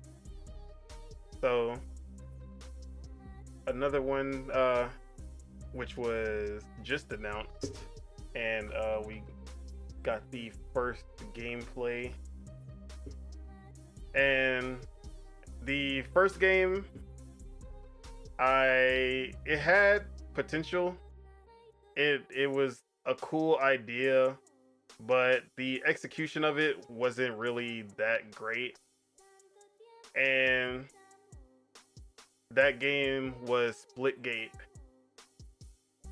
So I played the original Splitgate. It was cool for the first like hour. It's Halo with Portal. Like Halo times Portal equals Splitgate. And at first it's pretty cool. You're like, okay. Like the novelty of it, you're like, oh man, like this is thick. But then the more you play, you start to realize, oh, it's kind of basic. Oh, once you know all the portals, it's kind of like you're just camping portals and shooting people out of like peeking through the portals to get kills. And there wasn't really much depth to it. The player count fell pretty fast, and then they just stopped updating the game. I believe they took the servers down as well, if I'm remembering correctly. So I never thought that there would even be a Splitgate 2. But after seeing this gameplay trailer, I was like, oh, okay. They took all that feedback to heart, and everything I like about shooters, they've added into this game. It has that, instead of being Halo x Splitgate, it now has that Destiny, like Destiny and Halo mixed together, plus Portal. So Okay. it has the like the hovering from Destiny, where you have a little jetpack and you can hover for a little bit. You have different factions. The factions have different abilities. So there are passive and active abilities depending on which faction you choose. There are items. So you're able to throw like shields out, healing, like they have a bunch of different items. So it's a lot more versatile, a lot more fleshed out now. And the shield especially is important because not knowing when someone's gonna pop a portal, and then you're just gonna start getting shot out of like from who knows where. Now you can just put up a portal to block some of the walls that have a portal up there. Yeah. So I can already see that there's a lot more thought put into the gameplay after the first game. And yeah, from the gameplay that we've seen, it looks like they've basically upped the ante in every way for this. Mm-hmm. But yeah, did you ever play Splitgate? Did you know about the game? Yeah, I did know about it. I've heard of the Portal X Halo comparisons, but it's another one I didn't jump into because it came out around the same time that Halo Infinite came out, Yep. right? And they were taking shots at Halo Infinite, and they're like, haha, we have what Halo Infinite doesn't have. And like they were taking all these shots at Halo, and then they died before Halo did. Yeah. So hopefully they humbled themselves this time. Okay. Is there a release date for this one? I actually don't know. So let me check. I'm looking right now too. I don't Okay. see one. Yeah, I don't believe they did a release date. I don't even know if they gave a year or not. Planned release 2025. Okay, so it's gonna be 2025. Yeah. There's a lot of shooters that Yeah, next year. Fragpunk. Yeah, that Marvel Rivals is apparently Marvel supposed to be Rivals launching is next year too. 2025. Yeah, dude. A lot of multiplayer, big upcoming multiplayer games. They're gonna be fighting for attention. Mm-hmm. And then of course GTA 6 online. Which You think? yeah, Do you think for GTA launch. 6 they're gonna do that thing that they did with GTA 5 where it's like Yeah. the game is out for like a month and then the online comes out like a month later? For sure. They're not Okay. gonna launch at the same time, the multiplayer. They did it for Red Dead. They did it for GTA 5. It's gonna come after. Okay. But yeah, how are you feeling about Splitgate 2? Did you see the gameplay? Yeah. It looks fun actually. I could see why you're saying there's Destiny sensibilities in there because they have like jetpacks and stuff too. It's looking like. Yep. That's sort of like Destiny, where I think the Warlock is the one that kind of has like a jetpack ability. I don't know if all of I them thought do, they all but did. I Maybe don't. I'm. Damn, I haven't played Destiny in such a Yeah, long they time. all But have. They all have it. oh, okay, got it, I got think it. Warlock might have like double jetpack or something. Yeah, there's something special with the Warlocks, is what I remember. But yeah, no, it looks fun. It actually does look fun. I I probably will check this one out because I feel like devs usually get it right on the sequels. So yeah, no, this actually looks a lot of fun. You played it on keyboard, or you played it on controller, right? Yeah, controller. Okay, how did that feel? I mean, it felt like Halo, except they just mapped grenades to portal. Got it. So Okay, like I think it was LB and RB were the portals. got it. Okay, yeah. No, this looks fun. This looks fun. So yeah, I'm excited for some more multiplayer games. Even though it's getting to a point where I feel like I won't even have enough time with all these damn multiplayer games that I'm actually excited about. Because now Call of Duty has gotten to me. Call of Duty has never been on my radar for like the last 10 years. So now Call of Duty is going to be something I'm looking forward to. I'm like, damn. And then Fragpunk, that beta, game changing. I'm like, damn, I can't wait for that to come out. And then if they throw this in here, plus I'm already on Rocket League and Fortnite for the most part already. So it's like, bro. And you're watching 20 animes too? Yeah, and I'm watching 20 anime. I don't have time. Holy shit. Yeah. And then I still have my single player games that I'm playing too. So yeah, it's getting hectic. It is. There's so much content out there now. And it's like, especially if all of it looks fun, it's hard to make time for all of it. Okay. So that's a Splitgate 2. Okay. Is there any more on your radar?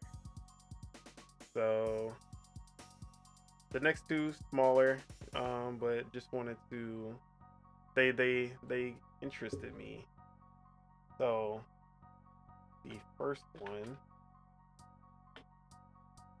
is a new Dragon Ball Z game, and it's not Sparking Zero, which was surprising because I did not see this one coming. And this is Dragon Ball Project Multi, working title. And this is a Dragon Ball Z 4v4 MOBA. So think League of Legends, Pokemon Unite, Dota, but with Dragon Ball Z characters now. So I was like, okay, this could be something. I'm not the biggest MOBA fan, but it's a good, like, the design of MOBAs is actually pretty cool. I like the competitiveness of games like League of Legends, and I was actually pretty into Pokemon Unite for a good like 3 months, where I was playing that almost daily. So adding characters I love, Dragon Ball Z, will get me more hyped for a MOBA than some random characters like Dota and League of Legends. Even though I did start to fall in love with the characters of League of Legends. But with the anime, right? Oh yeah, Arcane. Yeah, Arcane definitely pushed up. But my girlfriend, she was a really big League of Legends player, and she got me into all the lore and stuff. so I got into it because of that. But Arcane, that was perfection, cherry on top for sure. But yeah, did you see the trailer? For the Dragon Ball MOBA, Yeah, right? Dragon Ball. Yes, MOBA. I actually did see that one. Yeah. Okay. So, any interest in that at all? How do you feel about it? I'm not much of a MOBA player. I probably will not play it. Yeah, it's definitely, or I would say most. Maybe not. There's a lot of fucking League of Legends players.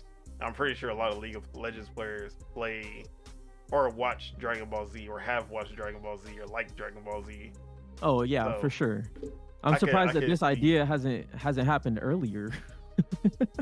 Yeah, it seems like a lot of people are just like, at least like these brands like Pokemon and other anime, they're like, what if we did try a MOBA? I don't know why it took them this long, because League of Legends and Dota have been popping for years, decades almost, if not. So I was like, you know what, this is a pretty cool idea. Then the last game is a new game that was announced, and that one is called Alabaster. Actually, I forgot the title. Alabaster Dawn. Alabaster Dawn. I just saw the trailer,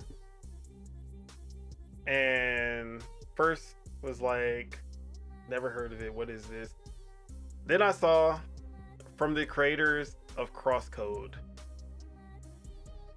and that was all I needed to know to put this game on my radar, because Crosscode is a fantastic indie game. One of my favorite indie games out there. And this game has that, it's not even the same art style because they've leveled it up so much.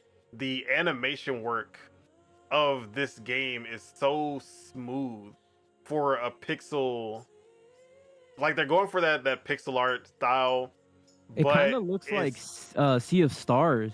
Yeah, but way like they've it's like 120 frame pixel art with how smooth, like, how pixel art is a lot more stop motiony with the movements and stuff. This game feels like it's a full 3D game, while like the animations of a full 3D game, but with the art style of a pixel art game, and it looks amazing.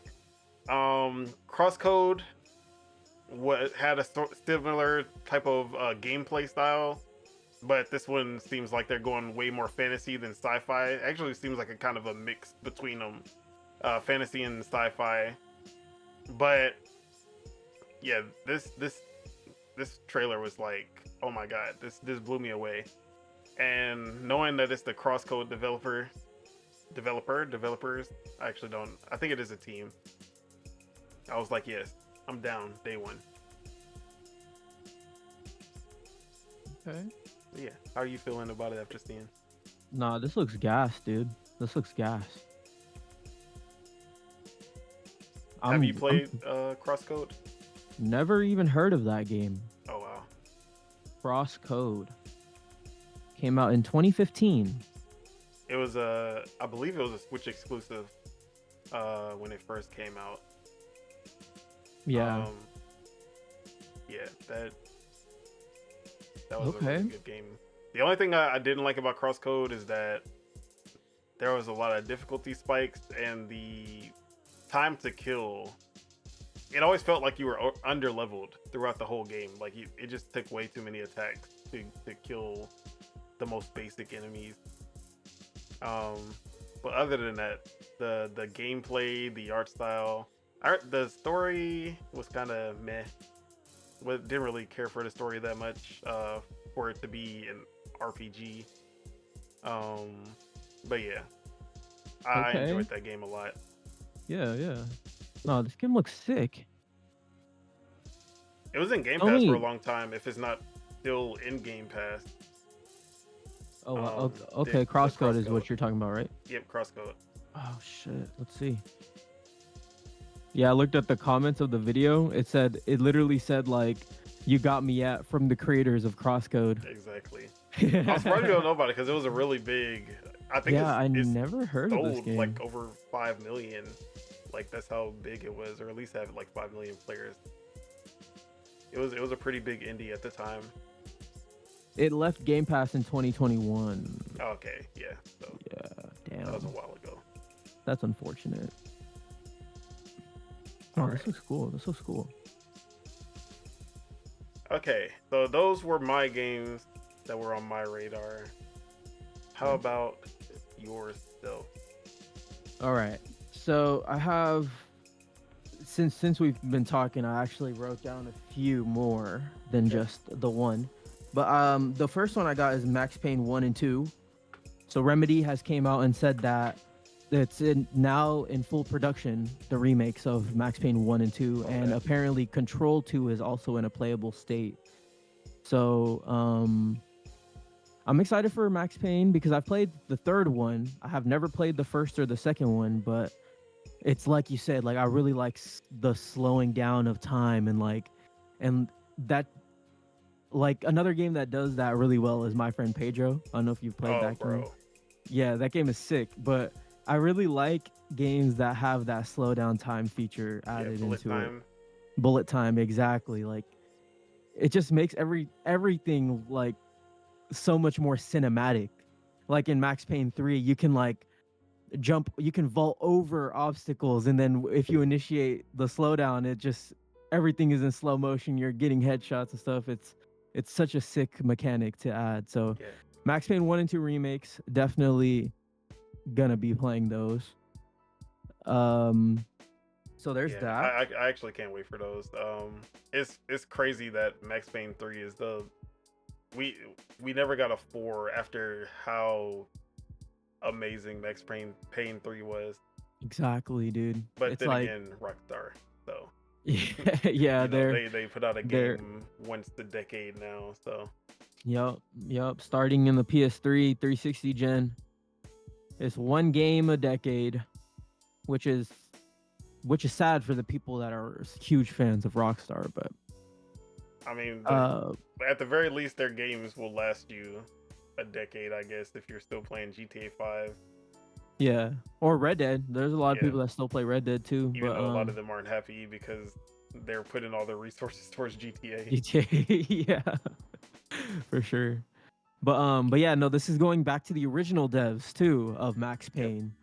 So that's exciting, and I like Remedy. Remedy has really unique ideas. Even with like Quantum Break, because that kind of had like a slow down time mechanic sort of as well, where you can slow enemies down and stuff like that. But so there's that. The second game that I have on my list that I'm really excited for, and this takes the slot of my most anticipated for this year because Avowed got delayed. So this one is Metaphor ReFantasio. It's made by the devs that made Persona 4 Golden and 5, right? If I'm remembering correctly. 3, 4, and 5. Yep. So 3, 4, and 5. So Persona is now moved on to a different dev. This is gonna be their main title coming out. I like this one because they've been putting out a lot of information about it, a lot of gameplay deep dives with the devs talking in the background. The one that I watched was almost like 20 minutes long, and they were describing. I have on the screen right now. Okay. They're talking about all the systems in the game, because this game has systems on systems pretty much. But the cool thing that's catching my eye is the fact that it's both turn-based and active combat. So that just seems really cool, and it seems like they're also adding kind of Musou elements to it as well, with like how many enemies are on the screen at like when you're doing the actual combat, not the turn-based combat. But yeah, no, this game looks exciting, and I think I was talking to fucking Hazardor Gaming, out of all people, in the Xbox 2 channel, but he was saying how like they were pretty much saying like it could be game of the year, and I was thinking like it might get the scores, like the high scores, to be put into the game of the year category, but I feel But like it's it'll never still get too the niche. yeah. It's If still it's too not if it's not Final Fantasy, then the Game Awards will never acknowledge a Japanese game like this, exactly. because I'm still pissed that Tales of Arise got snubbed in 2021. Hmm. Yeah. And if I'm remembering correct, 2021 wasn't that strong of a year either. Yeah, It Takes Two won that year, which it deserved. Oh yeah. But that was the Forza Horizon 5 highest rated game of the year that didn't get a nomination, as Uh-huh. well as Tales of Arise. Yeah, Okay. I'm looking at the GOTY list of that year. So the games that were nominated were Rift Apart, trash. Metroid Dread, Takes Two, Resident Evil Village, Psychonauts, and Deathloop. Yeah, oh my god, fucking Deathloop. Bro, I hate that game. That is the most industry plant of a game I have ever seen in my fucking life. Yeah, I agree. The fact that broke 90 on Metacritic, Yeah. and it was one of the worst arcane games until Redfall came out. Yeah, exactly. It wasn't bad. It wasn't Redfall bad, obviously. Yeah. It was Yeah. It was all right. It was a 7.5. It was not 9 10 out of 10, 10 out of 10 like the other arcane games for sure. Exactly. And it somehow scored more than the predecessor games that did it 10 times better before it. Which, whatever. And then don't get me started on Rift Apart. Don't get me started on what was the other ones? Resident Evil Village. Yeah. I don't think Resident Evil Village was that good either. Oh, okay. In terms of Resident Evil games. So you think it was a little bit of a step back? Yeah, definitely from Okay. 7. It was a step back from 7. All right, but okay, so let's so Metaphor Refantasio. No, you're good. Metaphor Refantasio. I'm excited for that one. That's coming out October 11th, I believe. I could be wrong. Or like 18th. I think it's either 11th or 18th. I know that for I sure. need to look this up. And it's coming out the same day as Dragon Ball Sparking Zero, which is pissing me off. One of y'all need October to move. 10th. October 10th. Yeah, one of y'all need to move, please. Yeah, I might have to skip Sparking Zero, bro, and get the Metaphor. Probably. But yeah, okay, so that's the second one. This month there is 2 games dropping relatively close to each other: Star Wars Outlaws and Black Myth Wukong. I'm more intrigued about Black Myth than I am Star Wars Outlaws, because I feel like Ubisoft is kind of a known quantity. Like they'll make like 7.5s to 8.5s. But I'm curious to see where Black Myth is gonna land, because it's a completely new, like it's from a completely new dev pretty much. And so I'm curious about it. I don't think I'm gonna play it day one unless like the reviews are like fucking stellar. Then I might be like, all right, let me cop this. But I'm curious to see out of those 2 which one does better for sure. And yeah. Yeah. I just want to, on Black Myth. I was really excited after first seeing this in 2020. I think that's when we first saw it. Mm-hmm. And I was like, man, this is what I want to see from next gen. Like, this looks crazy. And then the more I saw of it, the less interested I got with each trailer. And now I'm just at a point where I'm just like, you know what? I'm just gonna wait for reviews, see how it goes. But I'm not really like as hyped as I would have been if they just like showed it in 2020, released in 2021. You know? Yeah, I agree. But it looks good. Definitely not gonna say it doesn't. And still, yeah, whatever happened with Xbox, whether PlayStation Money had it or the Series S, whatever happened there, it's it's an L for sure that Xbox is not getting this day one. Yeah, I agree. Because that's probably where I would play it if I if I And this is would. where I would put my Black Myth Wukong on Xbox if I had one. Yeah, I'm curious to see how it runs as well because it's Unreal Engine 5 and Yeah. Unreal Engine Wow. 5 is proven to be pretty tough on especially if they utilize all like the stuff like either it's low resolution or it's the frame rate isn't as good. So we'll see for that one for sure. It looks cool though. It looks cool. And it excited me because it's supposed to be not as Souls-like as I thought it was Yeah, gonna that be. actually made me more excited when I heard that it's more character action, less Souls. Exactly. But yeah, those are on my radar as of right now. All right. So yeah, A lot of games try to from do China. this. Yep. Anyway, We'll try to do this if there's like new announcements, new trailers, or anything that happened during the week. Sure. We'll try to do it on the radar every episode. yeah, But I like the now, segment. yeah, gets us hyped for what's coming. So,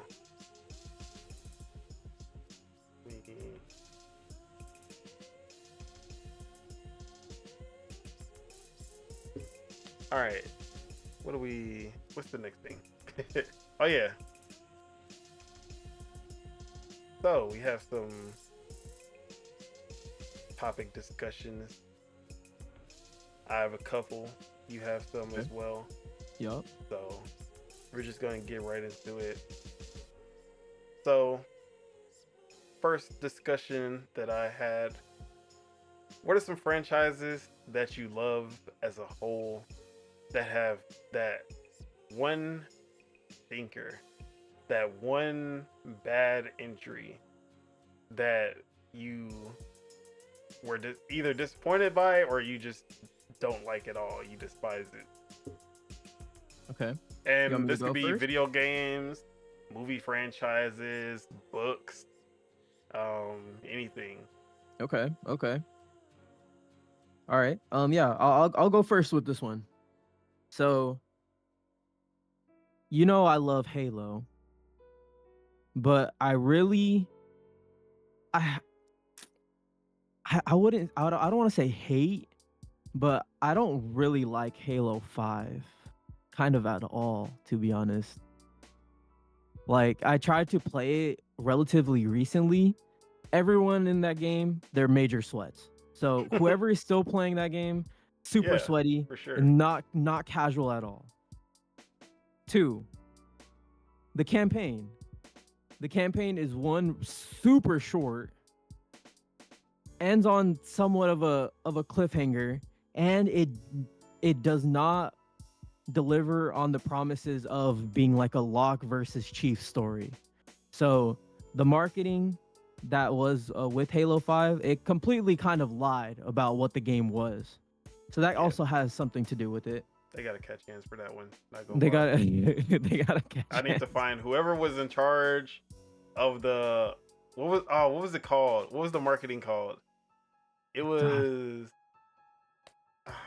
It was like something like Team Hunt the Lock or Truth. Team Master Hunt Chief the or something Truth. like that. The whoever was in charge of the Hunt the Truth marketing, where you would have the chief one, and then he's talking about something, and then he points at Locke and he shoots, and then you would get the other commercial, which is the Locke one, and then Locke turns at Master Chief and shoot, and then it just says Hunt the Truth. Yeah. Greatest marketing for a Halo since Halo 3, honestly. Like that marketing was so fire. Then you get the fucking game. You know what? Don't get me started. I've already unleashed my hate too much. Okay, go ahead. Yeah. So the Halo 5 is one of them. It's they do have some cool elements to it. They have that ground pound. I think this is the one where they introduced the slide, if I'm remembering correctly. Yeah, I think so. Halo 5.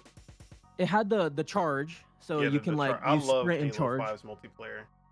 I Okay, think Halo 5 multiplayer is top 3 in the got it. franchise. I love that. So it was super sweaty, yes, for sure. It's Um, now it's only sweaty now. You cannot get no casual games on that anymore. yeah, I always love that multiplayer. The campaign, they can throw that in the trash, but the multiplayer, that's a top 3 Halo multiplayer for me. Okay. And then for me, Halo 4 was the opposite, where I think Halo 4 had a top 3 campaign and the worst multiplayer in the franchise. Okay. Yeah. I would agree with that. The Halo 4's multiplayer was the most like Call of Duty. Hated it. Okay, so that's my first one. My second one is also now owned by Xbox, but Call of Duty. So I love Call of Duty. I usually play every single release starting since MW2, OG MW2, not Yeah. the new one. So I've played every single release since then. I've played every single campaign except for the newest Modern Warfare 2 and 3. So those are the only ones I haven't played out of the all of the Call of Duty games that I've played. The campaign specifically. But the one that I have the most distaste for, and it's not Infinite Warfare, it's not Advanced Warfare, because I actually liked Advanced Warfare. Because that's not the jetpack COD, that's the boost pack COD, where you have like a double jump and like you can boost left and right. The one that I hate the most is Black Ops 4. Okay. And specifically for taking out the campaign for a battle royale mode. So that shit was whack. Like how are you gonna replace a campaign with battle royale and a battle royale mode that I also never really had that much fun with when I did play it. But yeah, so that's my second one. You got anything to say about Black Ops 4? No? I remember playing the Blackout beta. Yeah. For the battle royale, and it was pretty whack. Yeah. Yeah. Especially like because PUBG was already out on Xbox, and that's basically what we were playing at the time. And then trying that one out, I was like, yeah, this is not that good. For sure. Warzone just stepped up everything from there, and then that became a staple. But that Blackout battle royale was pretty bad. Yeah. And then I remember everyone was upset about them taking out the campaigns. Yeah, because the campaigns are, for the people that play them, they're actually fun. Like they're hella fun. Because they're really linear, but the set pieces are crazy. Like you can I remember in Black Ops 2, you drive like the jet around and stuff like that. That was one of the big set pieces. I think that might have been in the one of the E3 reveals for Call of Duty. The other ones where you're like in a chopper gunner, you're like spraying down, stuff like that. All the set pieces are really fun in the Call of Duty games. But yeah, Black Ops 4, no campaign. That made me mad, to be honest. So that's my second one. Third one is one of the biggest movie franchises of all time is Star Wars. And I've kind of fallen out of love with Star Wars recently. The last Star Wars thing that I watched was Mando Season 2. So I did watch that. I actually liked it. Haven't kept up with it since the last Star Wars game I played was Jedi Survivor. Also, I think that was a really good game. Yeah, we don't need to get into that. But the movie that soured me on the franchise was Episode 8. Of course. I already knew that was coming. And it sucks because Ryan Johnson's actually a really good director. Bro, that's the thing. Ryan Johnson is amazing. I fucking love Ryan Johnson Yeah, when he's doing original work. exactly. And I'm pretty sure if you gave Ryan Johnson a Star Wars story that started from the beginning, instead of giving him the keys that JJ Abrams had already like set up, because that was basically the whole thing, was that JJ Abrams threw this like layup. It wasn't like like episode 7 wasn't like, oh my god, it was amazing. Yeah. But it gave you all of these questions and all this mystery, and you were like, okay, the second movie is gonna answer all of these burning questions. Like it gave you a lot of intrigue of what's next and who's Rey. What happened with Kylo Ren? What is Finn? Is he also force sensitive? Who is Darth? What was the Kylo Ren's master? Ugly butthead guy. I forgot his name. Darth Vader? No. The Sith that was over Kylo. And he was super ugly. He had like a fucked up face. Oh yeah. Oh yeah, I know the forgot one his that name. got sliced in half, right? Yeah. And you had all these questions about like, man, like who is he? What's going on there? And yeah. And then The Last Jedi comes in, and we know Ryan Johnson. He's all about subverting expectations. This was not the movie to do that type of subverting expectations. Because he basically everything, like JJ Abrams came in with the easy layup. Like whatever, like you have all of this stuff that you can build off of in the second movie. For sure. And instead of doing a dunk, he blocked it. He said, "Get that shit out of here." Yep. And they supposed to be on teams. And I'm like, bro, okay, who is Rey? Why is she so powerful? No reason. It's just because. Yep. Is she Jedi blood? Your parents were nobody. You're just a normal person. You're just powerful because who knows? Everyone might be a Jedi. You never know. Anybody can be a Jedi. All right, Finn. What's going?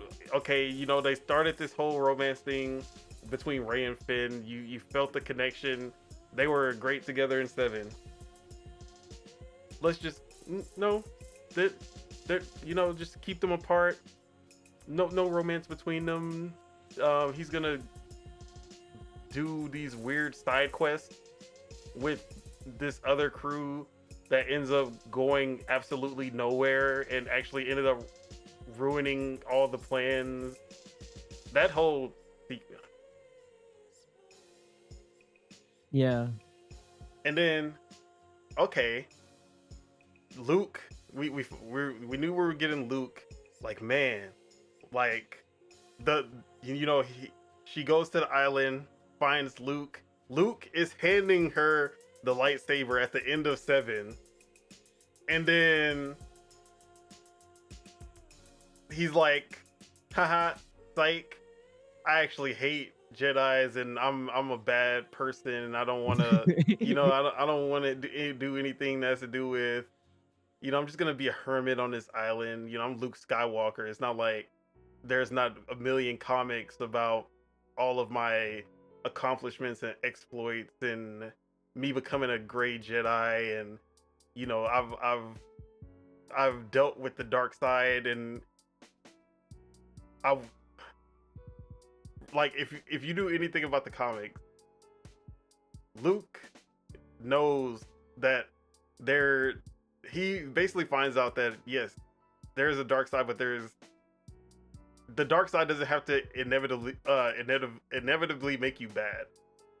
So him sensing like the dark side in Kylo Ren and getting that vision, the vision, the same kind of visions that led to Darth Vader becoming Darth Vader, his own father. He basically goes and does the exact same thing that Anakin did, even though at that age he would have already experienced all of this, and he wouldn't just snap to that judgment that, oh my god, I have to kill him right now, or he'll be like, no, like that whole part pissed me off too. Yeah, and But it yeah, has I it can has a go really on bad about this shit. it has like a really bad side quest with Finn and that I think her name is Rose.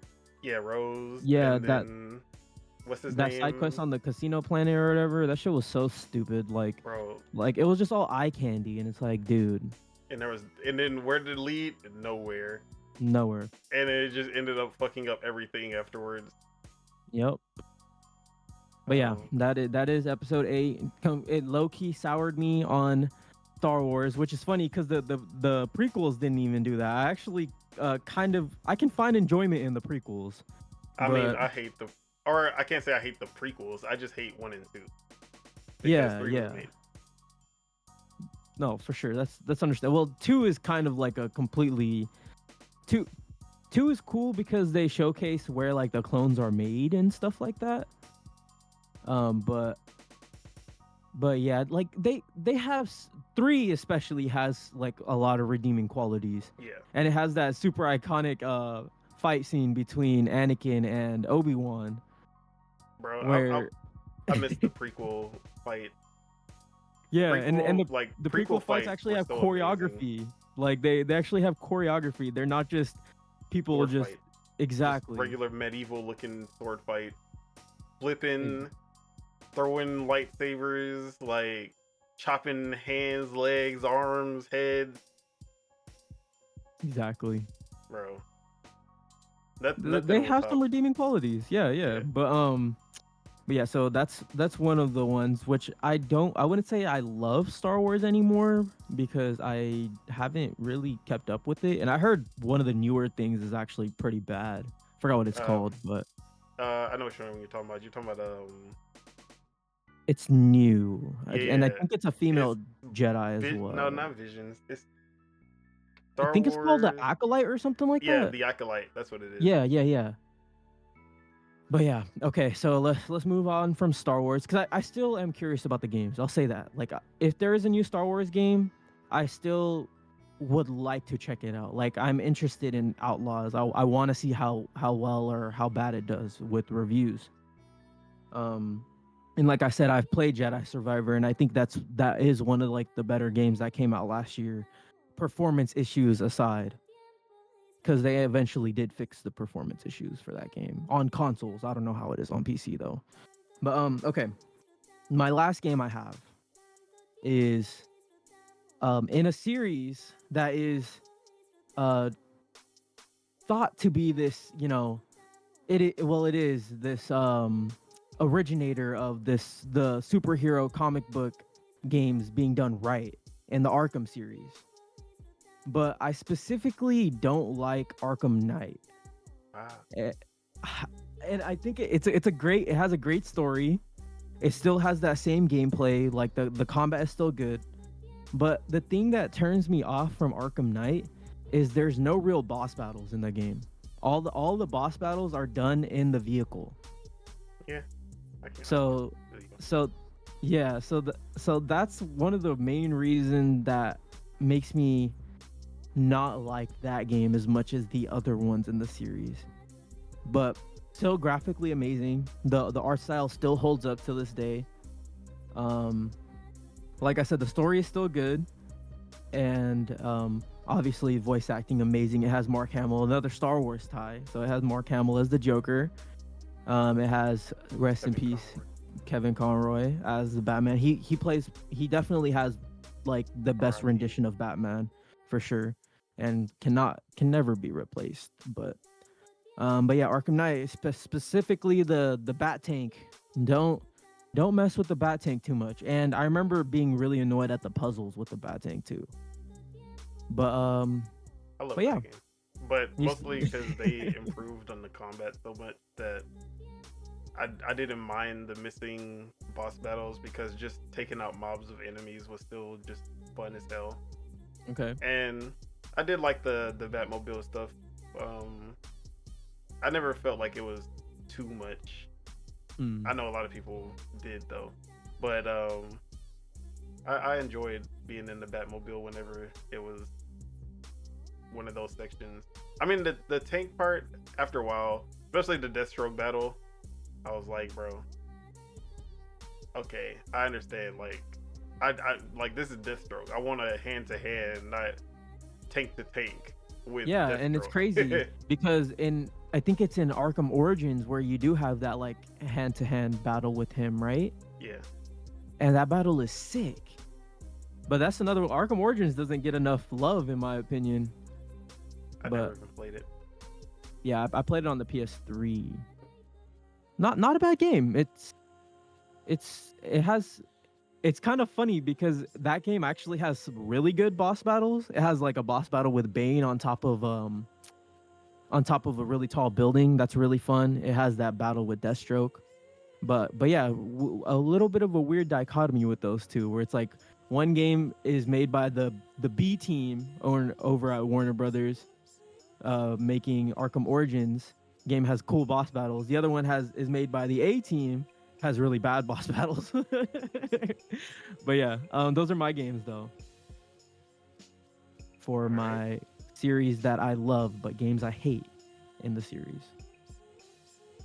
all right. So for me, I'm gonna start with the not game, and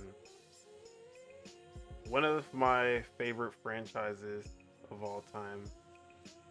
Um, Probably the franchise I identify with the most. Okay. Very. I literally have so much merch, comics. Um, anytime there's anything related to this franchise, I'm there. I buy it. And that is Scott Pilgrim. I don't know if you ever seen Scott Pilgrim versus the World, the movie, or watched or Amazing movie. Yeah. read the comics at all. I no, I have not read the comic, Yeah, but I so watched the movie though. started this comics. They had the movie adaptation, which is how I found out about it, or I knew about it, heard things about it, but the movie was where I was like, okay, um, gave it a shot. Went with some friends. Just seeing the trailers with the Street Fighter KO, and like I was like, oh yeah, like I need to see this. I was like 18, 19 when this came out. That movie was just pivotal for me. That like it quickly just became one of my favorite movies of all time. I've watched it over 50 times. Has to be. Um, at some point, like when it came to DVD, because it was before like everything was on Netflix and streaming services. When it came to DVD, I watched it like 17 times in 1 year. That's I crazy. fucking love that movie. No, it's a really good movie. It's a And fucking amazing then movie. I was like, I have to. Okay, I was like, then I was like, okay, I need to read the source. Um, and then once I read the comics, my love for Scott Pilgrim just tripled, quadrupled, because the movie was good. The movie was amazing. The comics, I wouldn't even say that they're. I mean, the comics are definitely better, but there are definitely things the movie does better than the comics. And then a lot of things that the comics do better than the movies. Obviously, it's longer, more fleshed out, since they have to fit 6 volumes into a 2-hour movie. So the comics definitely is what really made me like, okay, this is like one of my favorite franchises. Then Ubisoft comes out with the game, and one of my favorite gaming franchises of all time is River City Ransom. And a lot of inspiration for Scott Pilgrim comes from the River City Ransom games that the creator Brian Lee O'Malley played. So he loves the like Double Dragon, River City Ransom beat 'em up. And they made the Scott Pilgrim game in the style of River City Ransom. So that game was like, and we hadn't seen a River City game in forever, like in the West. Game was basically dead at that point. And to get basically a spiritual successor to that was like, it was the most, it was like a godsend to me. I was like, oh my God, we're getting, it's Scott Pilgrim, but we're also getting basically a spiritual successor to the River City Ransom games at the same time. Like, this was a perfect combo for me. So everything that Scott Pilgrim touched peak for me.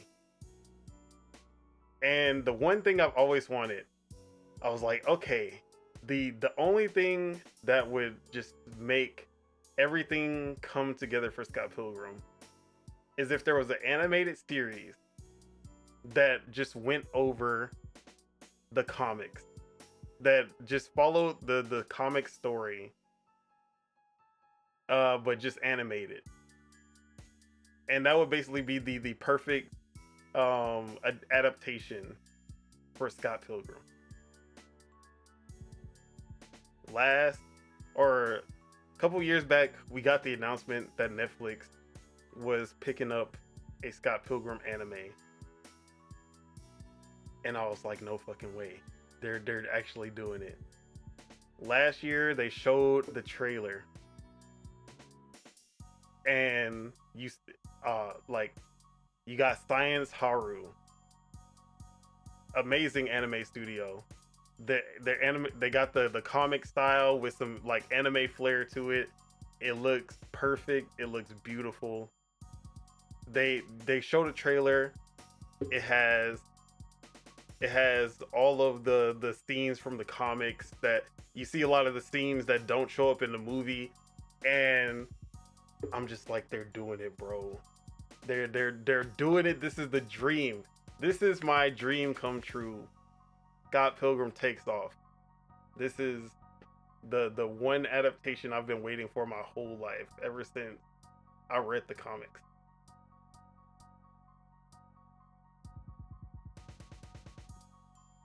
They Last Jedi'd me, bro. Oh no. They Last Jedi'd me.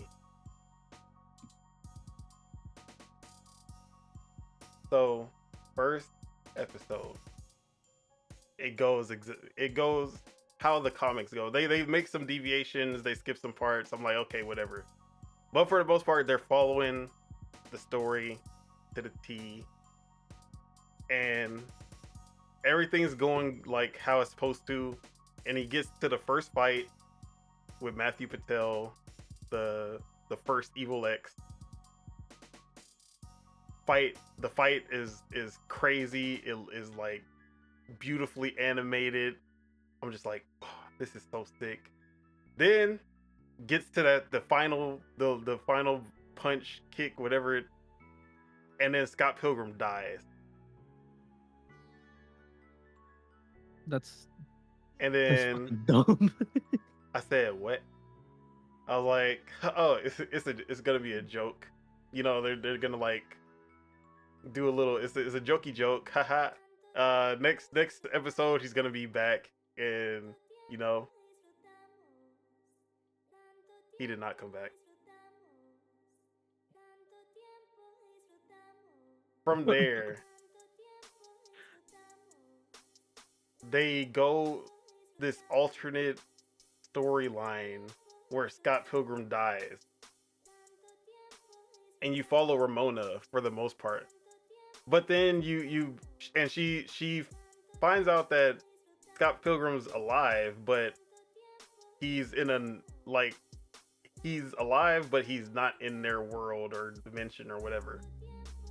And she's trying to figure out who took him, where he is, and she's going around to all the exes and his friends and stuff to figure out where is Scott Pilgrim.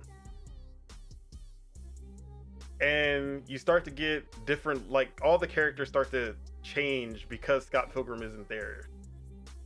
And you get all the, like, now Matthew Patel, who's supposed to be the first Evil X to get defeated, he's now the boss. He's number one because he defeated Scott Pilgrim.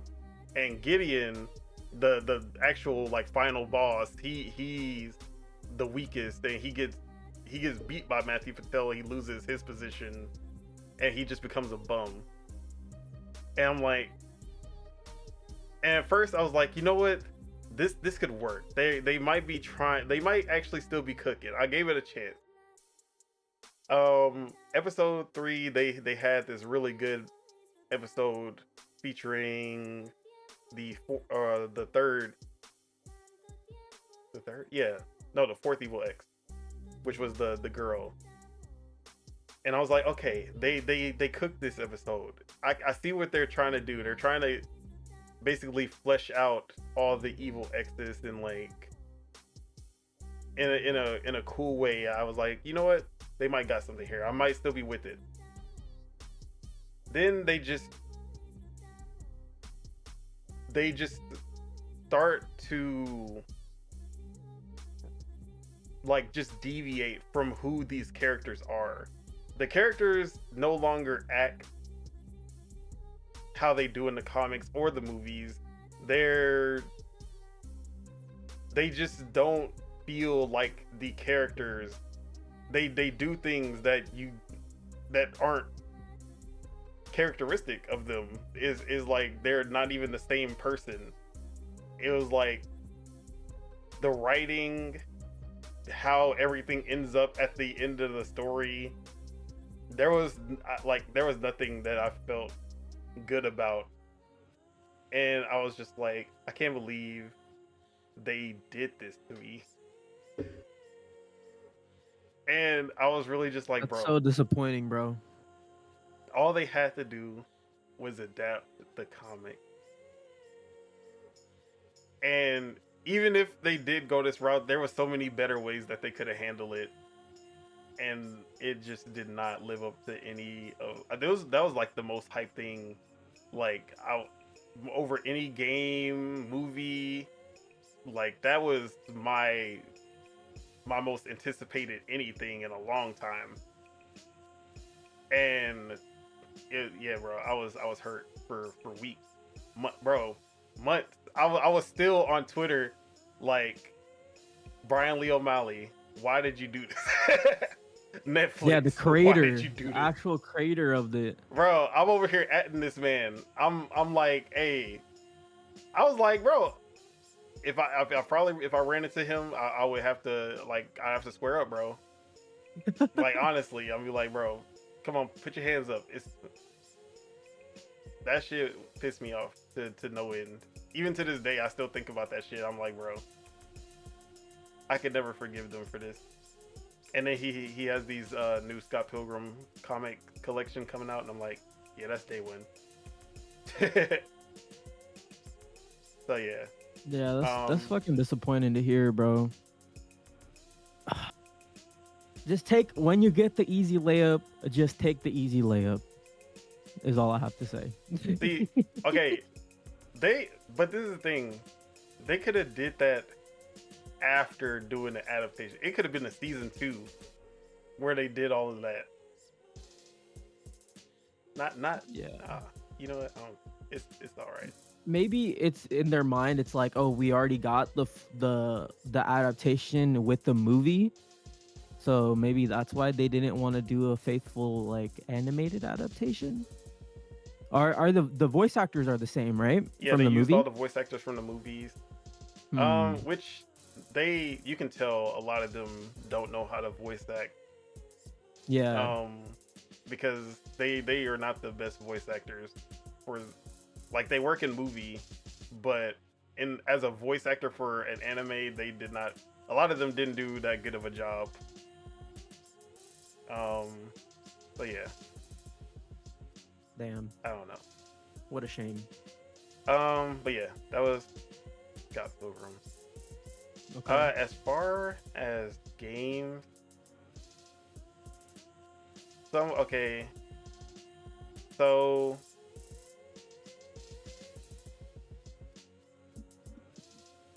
I'm trying to think because I want to pick some that really just have just one. Because there are a lot of franchises that I love that just went downhill from a certain point. Like Need for Speed or I don't know. So let me see. Oh, okay. This is gonna be a controversial one. And it's not even that I think it's a bad game. It's just not. It's the most disappointing for me in the franchise. But I know a lot of people love it. Like this is some people put this in their top 10 of all time list. And that's Mario Galaxy 1 and 2. Oh. I don't like the Mario Galaxy games that much. I think they're like 8 out of 10, even though a lot of people think they're like best 3D Marios. Because going from Super Mario 64, Sandbox, you know, the style of 3D Mario I was used to is the sandbox, open area, go do missions in whatever order that you want to do, different, you know, like you know how those games played, Super Mario 64 and Sunshine. Sure. Hub world with different secrets, finding the different paintings, like oh you can go inside of Peach's painting and then you get to go into the slide, or finding the different sludge spots in Super Mario Sunshine's Delfino Plaza, opening up new areas in Delfino Plaza, opening up new areas in the castle. That's how I want it. Like that's the perfect 3D Mario. So Galaxy brings it back to its kind of 2D root in a 3D space. Maybe I just hate. I don't know. Maybe that's because that just reminded me of what I said about Crash. Crash, yeah. It's a 2D design game in a 3D space. Even though it is more open than Crash is for sure, the Galaxy levels. I just never. It also never clicked with me, like the music, the super orchestral music, all like it didn't fit Mario to me. I like the more, I don't know, like Mario soundtracks before Galaxy were all they just use different, like it was a different sound. Is that just, like MIDI or something? Yeah, like Galaxy sounded like it was a movie. Like this was some bombastic, like full orchestra, kind of like Smash Bros. How their soundtracks are. It sounded like it should have been a Smash Bros. Soundtrack and not a Mario soundtrack. Okay. I never really vibed with the soundtrack. I'd never really liked the gravity parts of Galaxy and stuff, like going around the planet. That never really did anything for me. I only got far in Galaxy 1. I really never even got far in Galaxy 2 at all. And then the power-ups, everything, I just never felt like it lived up to the previous two games, for me at least. So that was definitely one. Also Nintendo, and this is probably another controversial one. Twilight Princess. there are definitely bad 2D Zeldas. Wait, not Spirit Tracks. What's the other one? The other DS one. Spirit Tracks and Phantom Hourglass. Um, pretty bad. Zelda Triforce Heroes, pretty bad. But as far as 3D Zeldas, really, I wouldn't say there's any bad one. But Twilight Princess is definitely the closest and most disappointing to me. Okay. After Wind Waker, I enjoyed the art style, the more Ghibli-esque kind of style that they were going for, and I actually didn't like that they went back to the more darker art style for that. But then what really ticks me off about Twilight Princess is just the Wolf Link section. I don't like Wolf Link at all. I think controlling Wolf Link is bad. The platforming sections with Wolf Link are bad. I just never liked. Anytime you had to play as Wolf Link, I hated every second of it. So that one also is my least favorite Zelda. Okay. 3D Zelda at least. But yeah, I'll leave those. Those are my three.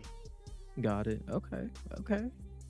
Interesting. I never played Twilight Princess, but if they eventually port it to Switch or Switch 2, then I'll check it out for sure. But I even tried to give it a second chance on the Wii U. I was like, okay, it's HD, probably better controlling. You know, this is gonna be the time that I'm actually gonna enjoy it. I was like, nah. If anything, I hate it more. Yeah, that makes sense though. Same shit with what was that? Sonic Unleashed. Oh, bro, Sonic that's Unleashed. a good. Yeah, that was the Sonic Unleashed werewolf levels for me. Exactly. So yeah, Which the werewolf levels weren't bad. It's just not a Sonic game at that point. They were not that fun either. Mashing attack. Yeah. Well, okay. Yeah. All right. So we'll do one of your topics. Okay. Next. So one of my topics that I have written in my notes is I got to be out by like 6:30, so I have like maybe like 50 minutes more in me. All right. But I'll do a short one. And I'll give my example first. Okay, so I have here written last game to make you cry. To make you shed some tears. And this one is for me, I haven't cried in a video game in a long time. Probably because I'm fucking jaded now or something. I'm depressed as is. I'm just kidding. But one of the games that did make me cry, and it's been in my memory because I really love the game series. I kind of hate how it's turned into the default anime fighting game series, but let me give my example. Naruto Storm 3. Okay. I think I know what part you're talking about too. So the part that made me shed some thug tears was when you actually get to play as Minato, and you kind of see that whole, like, you see how Minato sacrificed himself for Naruto, and that whole scene and how they like fleshed it out, and they showed like the mom side and they showed Minato's side, and then you see like the Nine Tails going into Naruto and all that. I remember that scene, it just like overwhelmed me with emotion. And it was really sad because you know, ideally you want like your parents to like do everything for you in real life, right? Like you want them to like always be there and stuff like that.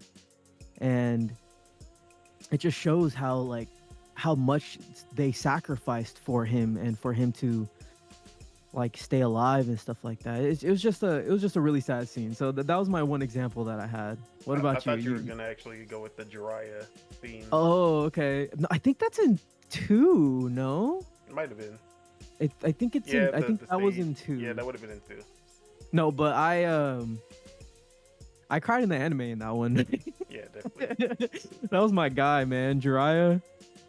Spoiler. Sorry if anyone watching out there spoilers has for never seen. fucking 10-year-old episode. Hey, it's still spoilers though. Still spoilers, but yeah, they knocked off our pervy sage, the goat. But no, that's not the scene that I'm talking about. It's definitely Minato's sacrifice for sure. Minato and the mom. I forgot what her name was. Oh, so forget it. Not gonna lie. Yeah, but yeah, no, that scene was super sad, and I remember shedding some thug tears, which is crazy because you don't expect a little anime fighting game to do that to you, but the story modes in those games, they actually They recreate the anime pretty well. exactly. They definitely adapted the animes really well. But yeah, that's my one example. What you got for me? See, I'm definitely a crier. Okay. Anime, video games, movies, like it's the only time I get to cry. I shed thug tears all the time. So, but now I'm thinking about it, like what game? It's probably been a while since I've actually played a game that made me shed tears. Like I've shed happy tears. Okay. At the end of Breath of the Wild, like. Oh, okay, okay. Like that game, like just seeing the credits after going 300 and something hours on that game, like that was emotional because I was just like, bro, this is one of the greatest experiences I've ever had in my life. Mario Odyssey, the Donkey Kong, the New Donk City ending, with the Donkey Kong celebration, that shit made me tear up. Like I was like, damn, I'm fucking old because this shit made me so happy. Like, but let's see, I'm trying to think of a game that actually made me sad. Like, it's been I don't think I've played that many emotionally investing games that I actually got. Trying to think. There's some like deep stuff, especially like in the Persona series, in Persona 5. There's like that whole arc with with like the teacher and stuff like that. That's pretty deep. I played original Persona 5. I didn't play Royal. I've Oh, heard okay. the ending of Royal, like the actual Royal section, would probably make me cry, but I never got to that part. Original Yeah, Persona 5 story didn't make me cry though. got it. Let's see. I wanted. So when so I don't know if we're actually gonna get to one of my topics about the niche games, Uh-huh. but one of my like biggest niche genres that I love are visual novels, and not like Danganronpa and Ace Attorney, like mainstream visual novels. I mean like obscure Japanese like super visual novel games like Tsukihime and Clannad, Little Busters. Like those games have it's basically like the comparison between books and movies. Like the books are always better and more well written and fleshed out. Visual novels have the best stories in video games. Like The Last of Us and all these games that a lot of people think of when it comes to the best stories, they don't even come close to some of the visual novels out there. Little Busters, that one's probably one of my favorite visual novels of all time. I would never recommend it. That game has more words. I think it's the seventh biggest literary piece in the world. has Okay. more words than the Bible.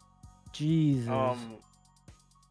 Like to get through it, it's over 100 hours to do every single route.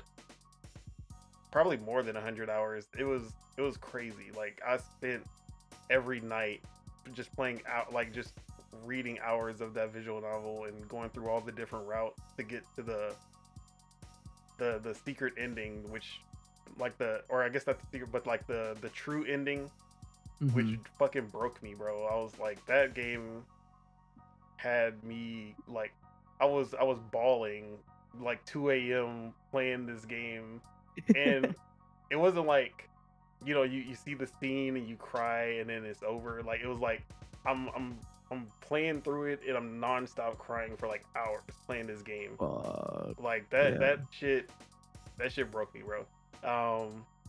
Had a happy ending though.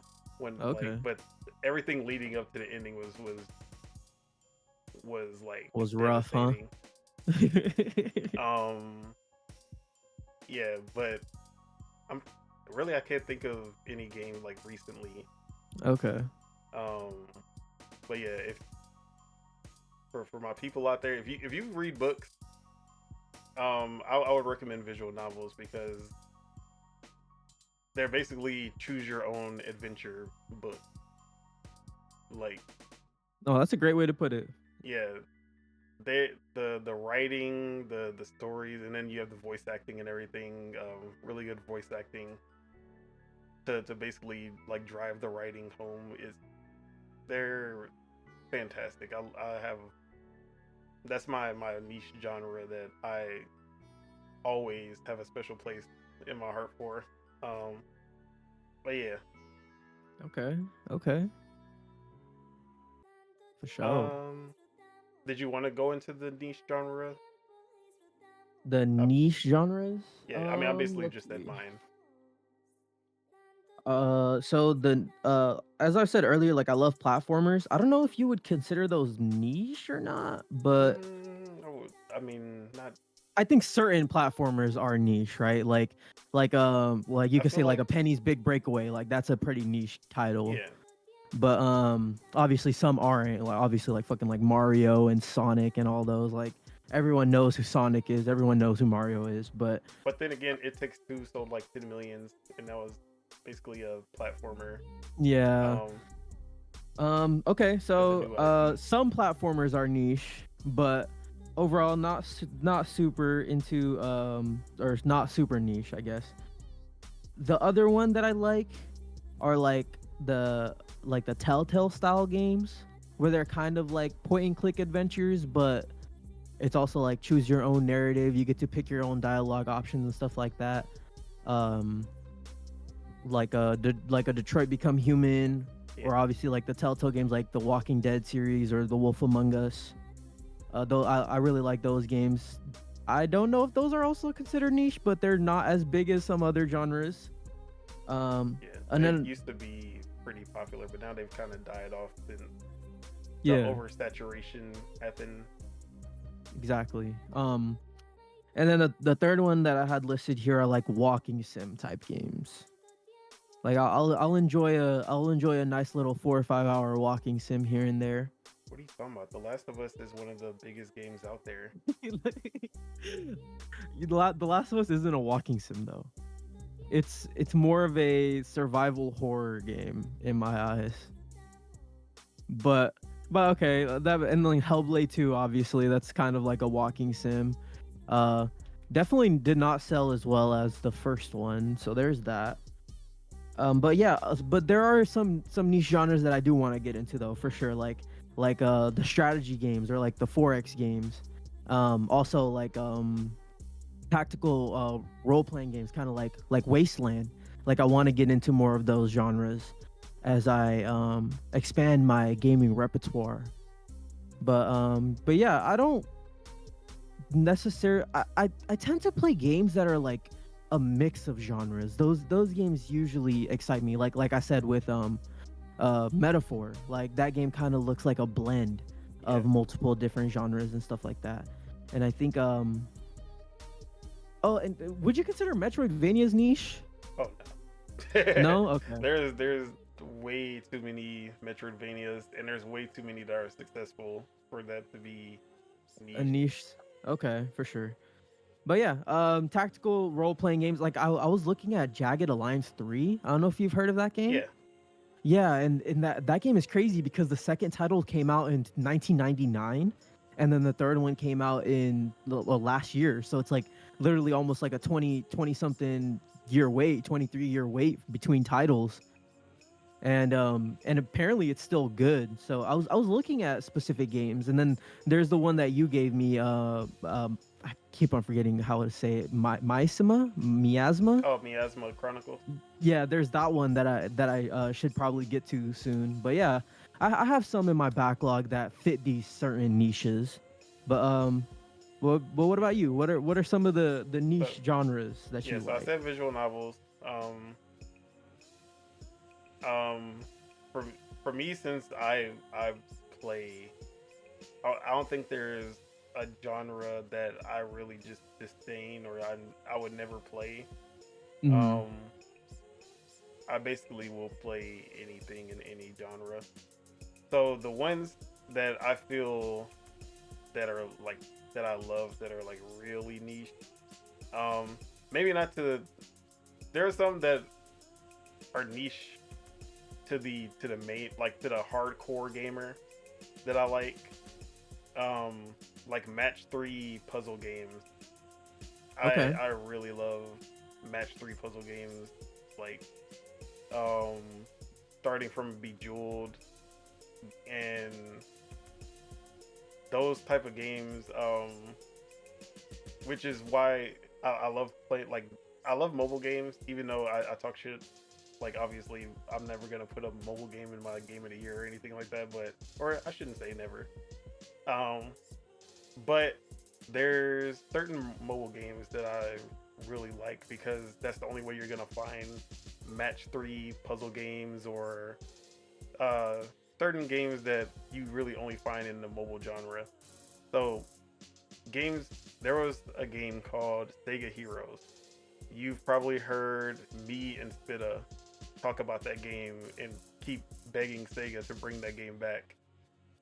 And it was basically a match 3 RPG where you played with all these different Sega heroes.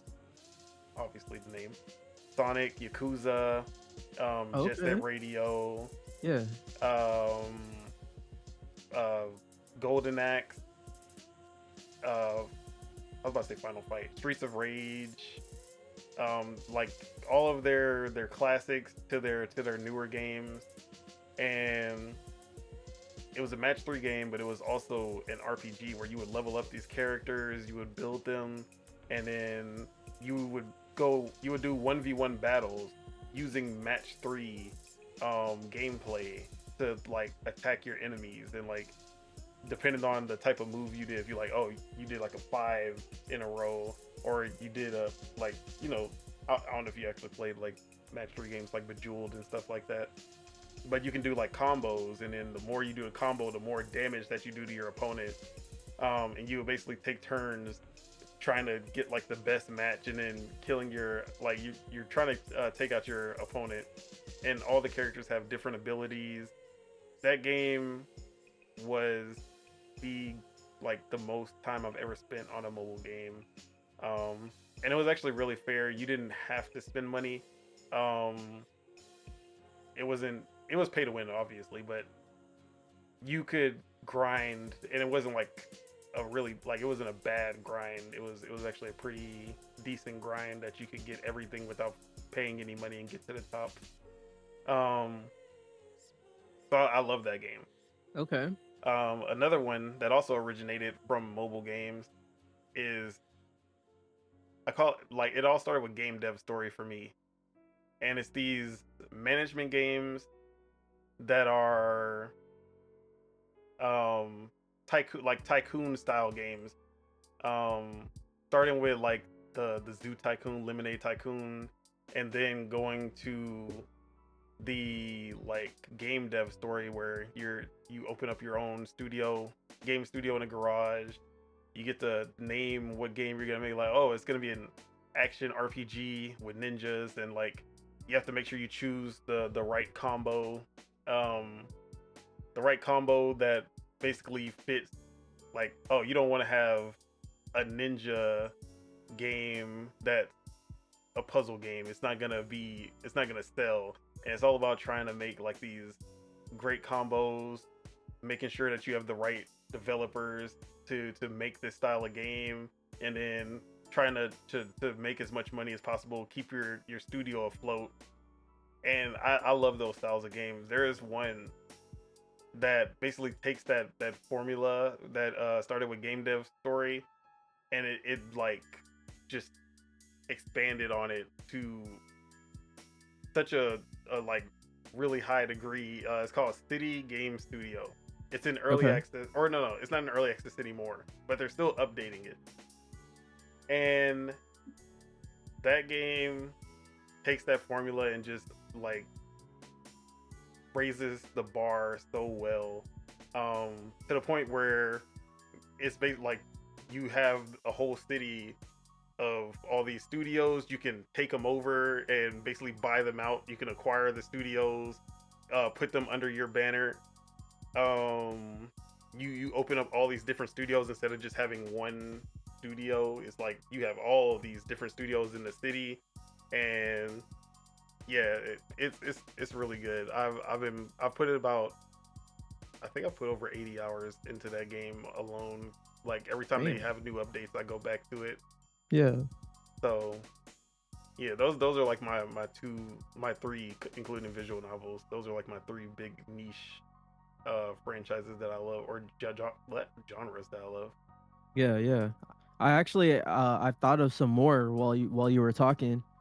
One in particular, it used to be super popular. It kind of was at the genesis of like video games and as a whole, but like I love shoot 'em ups, Oh yeah, like shmups. I like the ones that come to my mind are like Resogun or like Geometry Wars, or forgot what else Housemark. Geometry Wars wasn't made by Housemark, but they made one that was kind of like yeah. Geometry Wars. Was that I forgot. Resogun or No, not Resoguns. It Super was Dust, Super Stardust? yeah. It's Super Stardust. Yeah, there Yeah, you go. Super Stardust Ultra or something like that. Exactly. I love those type of games. And yeah, I like those games. I also as you were talking about mobile, one of the first times I've ever played like a brick breaker game was on mobile. Oh, And bro, I those are Break. fun, especially when you got like power-ups and stuff. Like they give Yes, you multiple balls that go out and shit like that. there was there was one on Windows that I loved, and it was probably one of the first ones that started introducing like the power ups, where some of them like, oh, it sticks to the bar every time it hits, and you can kind of maneuver it around, or you'll have three going at once, or Exactly. it'll just go straight through. It doesn't bounce, Yeah. bro. Those were the days. Yeah, I love brick breakers. The most recent one I played was actually the Sacred Symbols one, Twin Yeah, Breaker. I already That one know. is good. That one is actually really good. And it gets really hard too because you're not just using one or two. You have all four sides have one that you have to control. So it gets pretty challenging. But yeah, those are some more that I thought of on the top of my head. All right. You think you still got some time for another one, or you want to wrap I it got up? like 30 minutes. Okay. So you want to do news? Any news topics stand out, or you want to just do one of your topic? Which one Let's do you think? do. Yeah, let's do a couple of these news ones, and then let's get skedaddle out of here.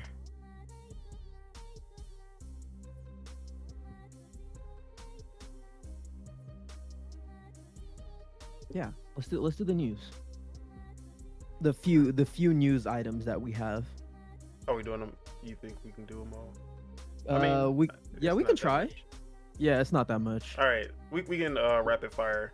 So, first news topic: Yakuza Wars, which was a trademark, was filed, and I really just wanted to get basically, or actually before that, let's just make fun of the Borderlands movie real quick because this game, I was about to say game, this movie actually came out to rotten reviews on Rotten Tomatoes, scoring a resounding, amazing, never before seen 0% on Rotten Tomatoes. Oof. Which is wild. A 0? 0. No, not a single positive review. Fuck. Okay. Are we going to see it? Hell nah. You're not paying your hard-earned money for that? You might as well just go and play movie one of ticket to go see Borderlands. You might as well just go play the Borderlands games. Fuck, dude, a 0? That's horrible.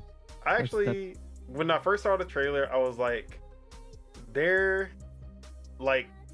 yes, the casting is bad. Kevin Hart as Roland, terrible. I don't know what they were thinking. But there could be something here. They can do something with it. And I guess I was way too optimistic because they did not do anything with it. They spent all their money on the talent and not their money on the actual writing and the cinematography and the choreography and all that bullshit. Yep, sounds like modern Hollywood. But yeah, anything else you gotta say on that? Nah. Do we expect Borderlands sales to shoot through the roof after this movie? Like definitely not. With other video game movies nope. and TV shows? Not at all. They should have just made a Borderlands show instead of making a movie. Yeah. Honestly, a Borderlands animated show with that cel-shaded comic book style art style would have been way more dope than a live action one. For sure. I agree. All right, now back to the Yakuza Wars trademark. So a trademark was filed by Sega, of course, for a new Yakuza game titled Yakuza Wars. This sparked a lot of different discussions of what this game would be. And I just wanted to ask, what do you believe it's going to be? And then 2, what do you hope it's going to be? So Yakuza War. So this, I think that this will probably be their next title. I do know that RGG said that their next title will be something different, something that fans won't expect. And they've already kind of done that with Like a Dragon and Infinite Wealth with the turn-based combat. So it could be like because all the Yakuza games kind of have like a side activity that you do in them. Mm-hmm. With Like a Dragon, it's the Ichiban confection stuff.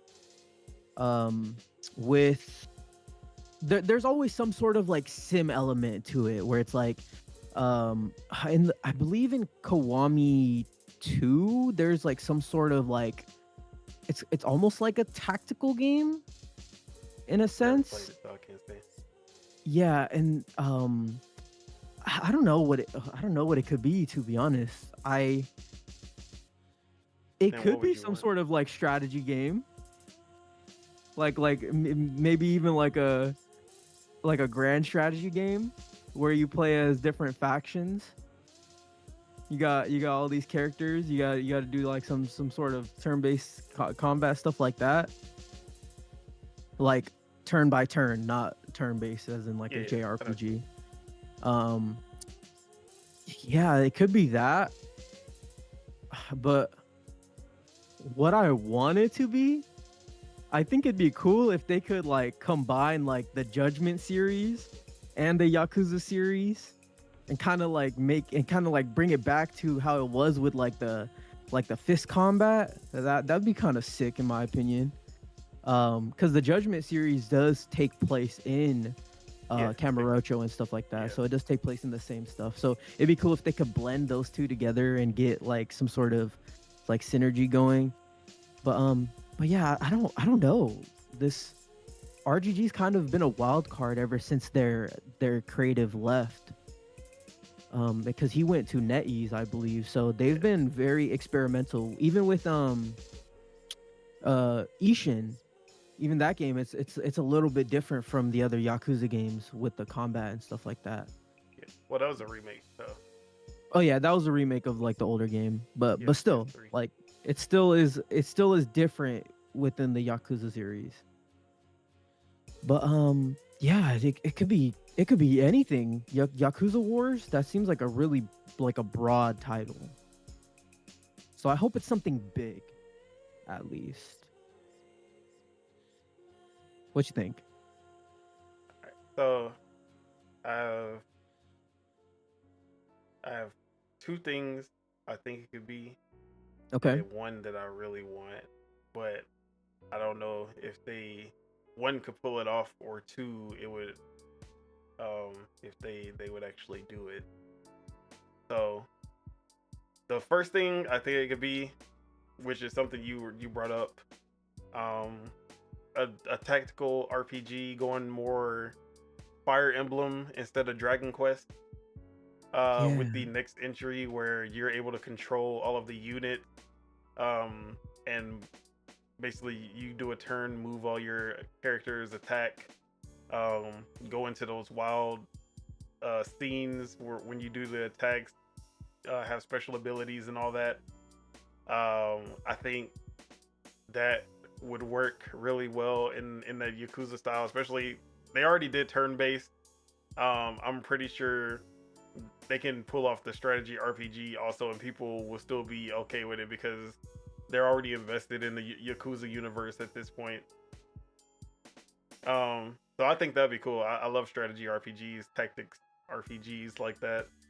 Um, so I think that would be cool to see if they were to do that. Another one would be Yakuza X Sakura Wars, which are both Sega IP. Okay. Um, Maybe I don't know how they would, but then again, that wouldn't be a mainline game if this was supposed to be the mainline one. But I was also thinking it could be like a Muso, Oh, okay. a Yeah, Yakuza yeah. Muso game. Like Yakuza's are already started as like an action franchise, but if they were to do it where you're fighting like hundreds of enemies, just soloing all these people as Kiryu or Ichiban would be pretty cool to see. Yeah. And then the one that I want, I don't think it would happen. I don't know how they would even pull it off. But a multiplayer Yakuza game. Make your own Yakuza. You join whatever gang faction, and either have like a open open arena, different teams just duking it out in like a battle royale kind of beat 'em up style, like using that beat 'em up combat, and having different characters who all play differently, and just dropping into Kamurocha, or I forgot what it is. That how you say it? Yeah, I think it's Camarocho, but Yeah, Kamurocho. yeah. And you just gotta like you run into the other gangs, you fight. Um, yeah, I don't know how they could I feel like they would be, if anybody can pull it off, it's gonna be RGG. Um, they can do something like that. Other than, let's see, but yeah, I would want some a kind of, I think they could do something in a multiplayer fashion with the old school like beat 'em up gameplay that they had before. Mm-hmm. Kind of like it would be similar to like, what is that game? The melee focused battle royale samurai, and like the Oh, NetEase. Naraka? Yeah, have a Naraka style Yakuza game. Yeah. But yeah, that's what I was thinking when I saw those trademarks. Okay. All right, next, the Horizon Online project details. This is coming from Joe Raptor on Twitter. He says, "We learned a bit more about the Horizon Online project from job listings. Here are some of the bullet points. Iconic Horizon machines will have updated behaviors, probably moves/attacks to work against multiple players. Game will feature new machines. Metrics, player feedback, and other analytics will be used to improve and refine each machine over time. Probably changes post-launch as well. The machine enemies should be spectacular, challenging, and memorable to fight cooperatively. Game should feature engaging story content that works hand in hand with our compelling gameplay. The senior cinematic animator is asked to actively push the quality standards for cinematic animation to new industry benchmarks. Seems like they're still going for stylized graphics." And then he also says, "Reminder, the game has been in development for at least 6.5 years. Horizon Zero Dawn was in development for 7 years." So I didn't really know what to expect from the Horizon Zero Dawn or the Horizon multiplayer game. Like, I didn't really have a clear picture of what they were going for.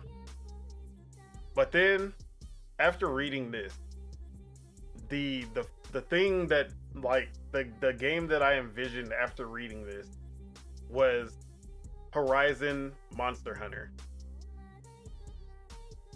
The fact that they focus so much on the Horizon machines, updated behaviors, and the behaviors of the machines will change over time with feedback and stuff. That just sounds like the monsters in, like, the big boss monsters that you have to hunt in Monster Hunter. I think that's what it's going to be. It's literally just going to be Monster Hunter in the Horizon universe. The machine enemies should be spectacular, challenging, and memorable to fight cooperatively. That's literally how, and it's, yeah, this just sounds like they're going for Monster Hunter. Yep. Which is smart. Which is smart because I think the coolest thing of Horizon is the robots and, like, the design of them and stuff. So yeah, I think it's smart for sure. Yeah, but did you get the same thing, or did you have different ideas of what you thought the game was gonna be? No, I think that is what they're shooting for sure. But And yeah. then that made me think, what happened to Project Fuerte, the Monster Hunter game from not Creative Assembly, Certain Affinity, that was supposed to be for Xbox. Yeah, where is that game? Lord knows. But yeah, But there's already been one Monster Hunter like game with that one game that EA and made Koei last year. Tecmo. Yeah, and that game kind of failed. Yeah. So we'll see. We'll see. Horizon Now has we've seen some successful Monster Hunter games like Freedom Wars on PSP. That one did really good. So it's not impossible to break that mold. Yeah, Get into for sure. it. This would probably make me way more excited to play than any single player Horizon game, honestly. Because I've always liked the big boss designs of the Horizon games. Yeah. And then if they were to, like, up the ante with those boss battles, add co-op, and then make, like, you know, and not have Aloy, whatever her name is, just focus. I mean, it does say they're trying to have an engaging story, I hope the story is just a back burner thing. Like I don't like Gorilla. Y'all need to focus on gameplay because story writing characters obviously not a strong point. And we've seen this since Killzone that they they they don't really make compelling stories because Yeah. even kills like when you compare Killzone to Halo, it's not even like Halo just has this amazing story, but the characters, the universe, the lore bring everything together. Um, and then that Halo One with the 343 Guilty Spark level, that twist, yeah, that there's something appealing about the Halo universe and its characters, its story, its like everything. So Horizon has always been the opposite, and I mean, Guerrilla Games, including Killzone, has always had an issue with making people care about their universe. I mean, I guess less Horizon because it sells. Yeah. It's more that like the hardcore gamer that you see on the internet don't like Horizon, but someone is obviously buying these games. I mean, I've bought them, and I've I platinumed mean, both of them. I bought So Horizon Zero Dawn also, so. But then I would probably, I don't know if I'll ever play Forbidden West. yeah, that's understandable. But Yeah. yeah, the Horizon multiplayer. Hopefully, it comes out soon because I'm tired of hearing about this multiplayer game that's been gestating, as the report said, for almost 7 years now. Like, I don't know. I kind of wish that they were doing a more like tactical first person shooter, going to their roots, but they have obviously abandoned that, and we're probably just gonna get Horizon from them from now on. Okay. So last news topic. It looks like Warner Brothers might be either selling off their entire games division or just licensing out their franchises to other developers. Um, I'm not gonna really read the article, but that's basically the gist of it. It seems like either they're just gonna sell off the gaming division as a whole, or they might sell off just certain franchises, or they might just license them out, kind of like Marvel does with, because it's for the longest it's just been DC is the only. I mean, WB Games and all of their studios under WB are the only ones working on DC games, Harry Potter games. Everything that has to under the WB banner has been made by a WB studio. Mm-hmm. So it might look like we actually might be getting other developers getting a chance to make these type of games. Yeah. So, which option do you think it'll likely be, and then which one would you want to go with, and what are some of the options that you want to see, whether it be a certain company buying the entirety of WB or a certain company getting access to a certain studio, getting access to a certain hero like DC hero or other WB property. What do you Yeah, so I think that what would be ideal would probably be if they could sell off their whole division and the IPs to go along with it. I feel like and that's more tantalizing. the studios would be sold too. So Yeah. So I feel like that would be more tantalizing as a prospect of having the IPs and the devs for it. But I feel like what will happen is what you said, where they'll sell off like Mortal Kombat and the developer that makes Mortal Kombat to someone, and then they'll sell off I don't know, because some of these IPs are actually still pretty big cash cows, like the Harry Potter Yeah, franchise. That's still a huge cash cow, I still don't know how and that game sold that much. it's all the casuals, man. It's all the casuals. But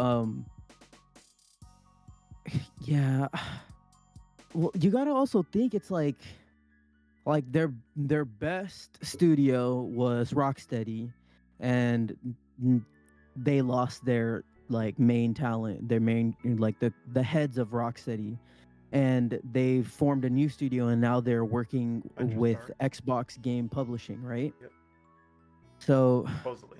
Not so confirmed they're yet. in my opinion, outside of a few, like even me personally, like outside of Batman, I don't really give a fuck about DC heroes. Like I think Marvel has the cooler heroes in some aspects. Like they have Spider-Man, and they have like, well, that Spider-Man is my favorite Marvel hero. So uh See, it's kind of oh, go ahead. I find that blasphemous because most of the Marvel heroes that are cool are just ripoffs of DC heroes. Yeah, But but you know, that's a I don't know. I just feel like DC heroes are just bland, and Marvel heroes, they actually have some sort of like aura to them. But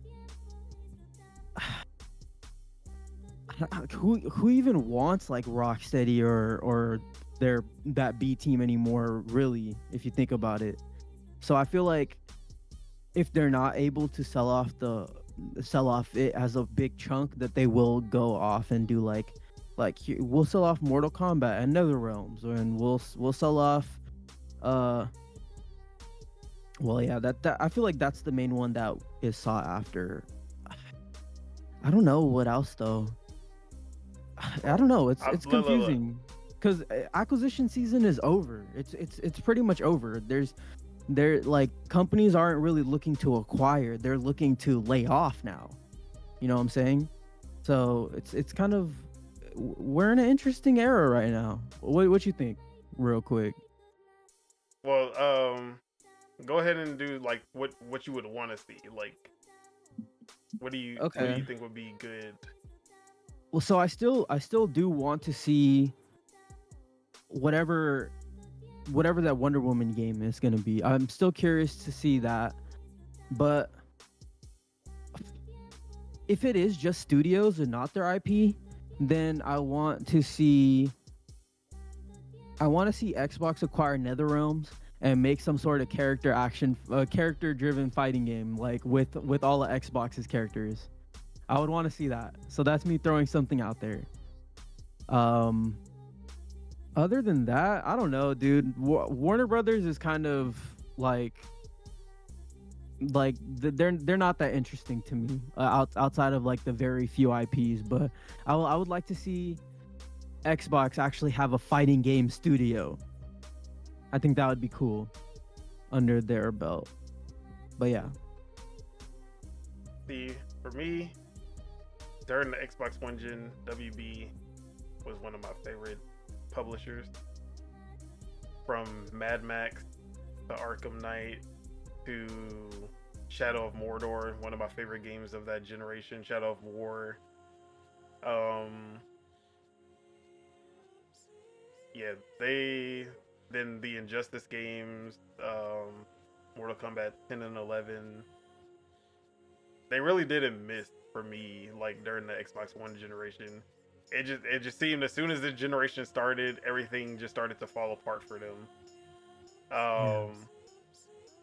But I still feel that with the right management, they still have those studios and the IP that they own have a lot of potential. Um, Even though I didn't really care for Hogwarts Legacy, you see, it was a quality game. It just Yeah. was a generic open world game that just happened to be um, a Harry Potter game. Exactly. But like there was a lot of quality around it. So that was Avalanche, if I'm remembering correctly. Mm-hmm. Avalanche Software, not to be confused with Avalanche Studios. Two different Avalanches, and they made the Mad Max game as well, if I'm remembering. No, that's the Avalanche two Studios. separate ones. That was the other one. Yeah, yeah. Which is weird because that's WB. I don't know why they would name them that. No, Avalanche was doing like mobile games and stuff. I forgot. They didn't really, right? Or were they? They were the Avalanche that made Hogwarts Legacy. do- I believe is the one that made like Toy Story 3 and Disney stuff like 3.0, that. like Disney Infinity and all that. Yeah. Yeah. Okay, Disney now 3D. I'm remembering. Yeah. Which Disney Infinity was pretty goated. So okay, now that I'm okay, but Avalanche would be a good get, even without the DC. Like I say DC without the WB IP. Without Hogwarts Legacy, they could still make something pretty cool. Current day Rocksteady. Oh well, first, I think they would sell the studios as a whole. Okay. I think they're just gonna sell it as a wholesale package and then license out the proper, like the actual IP to whoever wants it. Got it. And I'm pretty sure some are not gonna get sold. Some, like, there's a chance that maybe Montreal doesn't make the cut. WB Montreal, who did Gotham Knights, they don't get picked and they get closed down. I can see that happening. They also just acquired Player First, probably to like sweeten the deal, get more money after Multiverses. Yeah, sorry, my dog's barking. No, you good. But yeah, I can see that happening. Which in the case, if someone buys it, obviously I'm a fanboy. I'm gonna say Xbox. Just get those studios. We know. I want to see Player First make a Smash Bros clone with Xbox fighters. I want that Multiverses gameplay with Xbox characters. Make it happen. And then Rocksteady could make the greatest Crackdown. We finally gonna get the real Crackdown that we should have got with Crackdown 3. Rocksteady, after Suicide Squad, they can make a fire Crackdown, bro. Okay. I can see that. Yeah. And then if I mean, I don't know why they would want to. I don't think Xbox. I mean, well, they are doing Marvel Blade now. Yeah. So they aren't opposed, and Indiana Jones. So I guess they aren't opposed to licensing IP now. I just don't see them, unless like Rocksteady was like, yeah, I want to make another Batman game, then sure, go ahead. Yeah. But if they don't really want to make WB IP, make a new IP, I can see that. I'd rather them make the new IP. Shit. Well, I don't mean to cut the time short, no, you but good. my time is up. Yeah, man. I think we got through most of the news though. Yeah, but that's other all of it. than the financials. Well, we were going to talk about that. Yeah, for sure. You want me to just give a quick little outro for myself? Yeah, go ahead, bro. All right. Yeah, another fucking amazing episode. I love doing this. It's awesome, man. Great conversations. And yeah, check out, should be coming out next week, my review for College Football 25. Let's go. So check that out when it's done on lordsofgaming.net. Shout out to Cog. Oh, I also want to say, man, I want to give as much energy and prayers and stuff to Dustin. There's some pretty bad news that happened, Dustin of LSM. So I don't. He probably won't see this, but we're with you, man. The whole community is with you. So keep your head up. And I'm sending my prayers and my energy Yeah, your way, definitely my sending guy. prayers to him. But yeah, that's it for me though. All right, man. Appreciate you for doing this show. Of course. And yeah, man, it was an amazing episode. Couldn't have done it without you. And enjoy the rest of your day. Man, you still got more day. It's like 6:30 over there. You still Yeah, got a lot of 6:30 day. for sure. But All right, my guy. man, I'm gonna go ahead and Peace out. get this outro. So peace out, bro. Yes, sir. Thank you, man. Peace out. So yeah, that is it. That is all we have for you today. Thank y'all for tuning in and for all the good people who are watching this later, leaving comments. We do appreciate the support. Make sure you guys hit that like because we love you guys and it helps us grow this channel. If you're not subscribed and enjoyed the show, make sure you hit that subscribe button. That way you can stay updated whenever we drop the next episode of Dual-Wield Gaming Podcast, which I believe this one will not be releasing on Thursday anymore. It'll be Monday, 2 p.m. Central, 3 p.m. Eastern, and 12 p.m.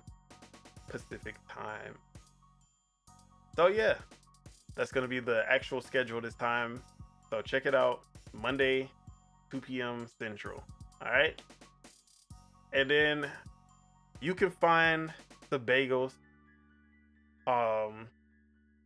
Twitter.com/Subeg. Last name that I'm not gonna try to butcher. And then you can find him on Subeg's Garden on YouTube. Find him on lordsofgaming.net with his reviews and his articles. And yeah, he also has a Twitch, Subagels, YouTube, Subagels. So yeah. As for myself, you can find me on Twitter, PastaFeet, F3ET. Don't ask. And then also twitch.tv/Don Solo. I'm actually streaming more. Look, I stream Crash. I stream some Rocket League. I'm actually gonna be on there, so y'all can actually check me out there.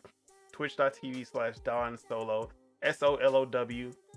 And then as for the YouTube is right here. Y'all are already here. This is where you can find me. Where you can also find Project Untitled Gaming Podcast, our live show, which goes live every Saturday, 12 p.m. Central, 1 p.m. Eastern, 10 a.m. Pacific.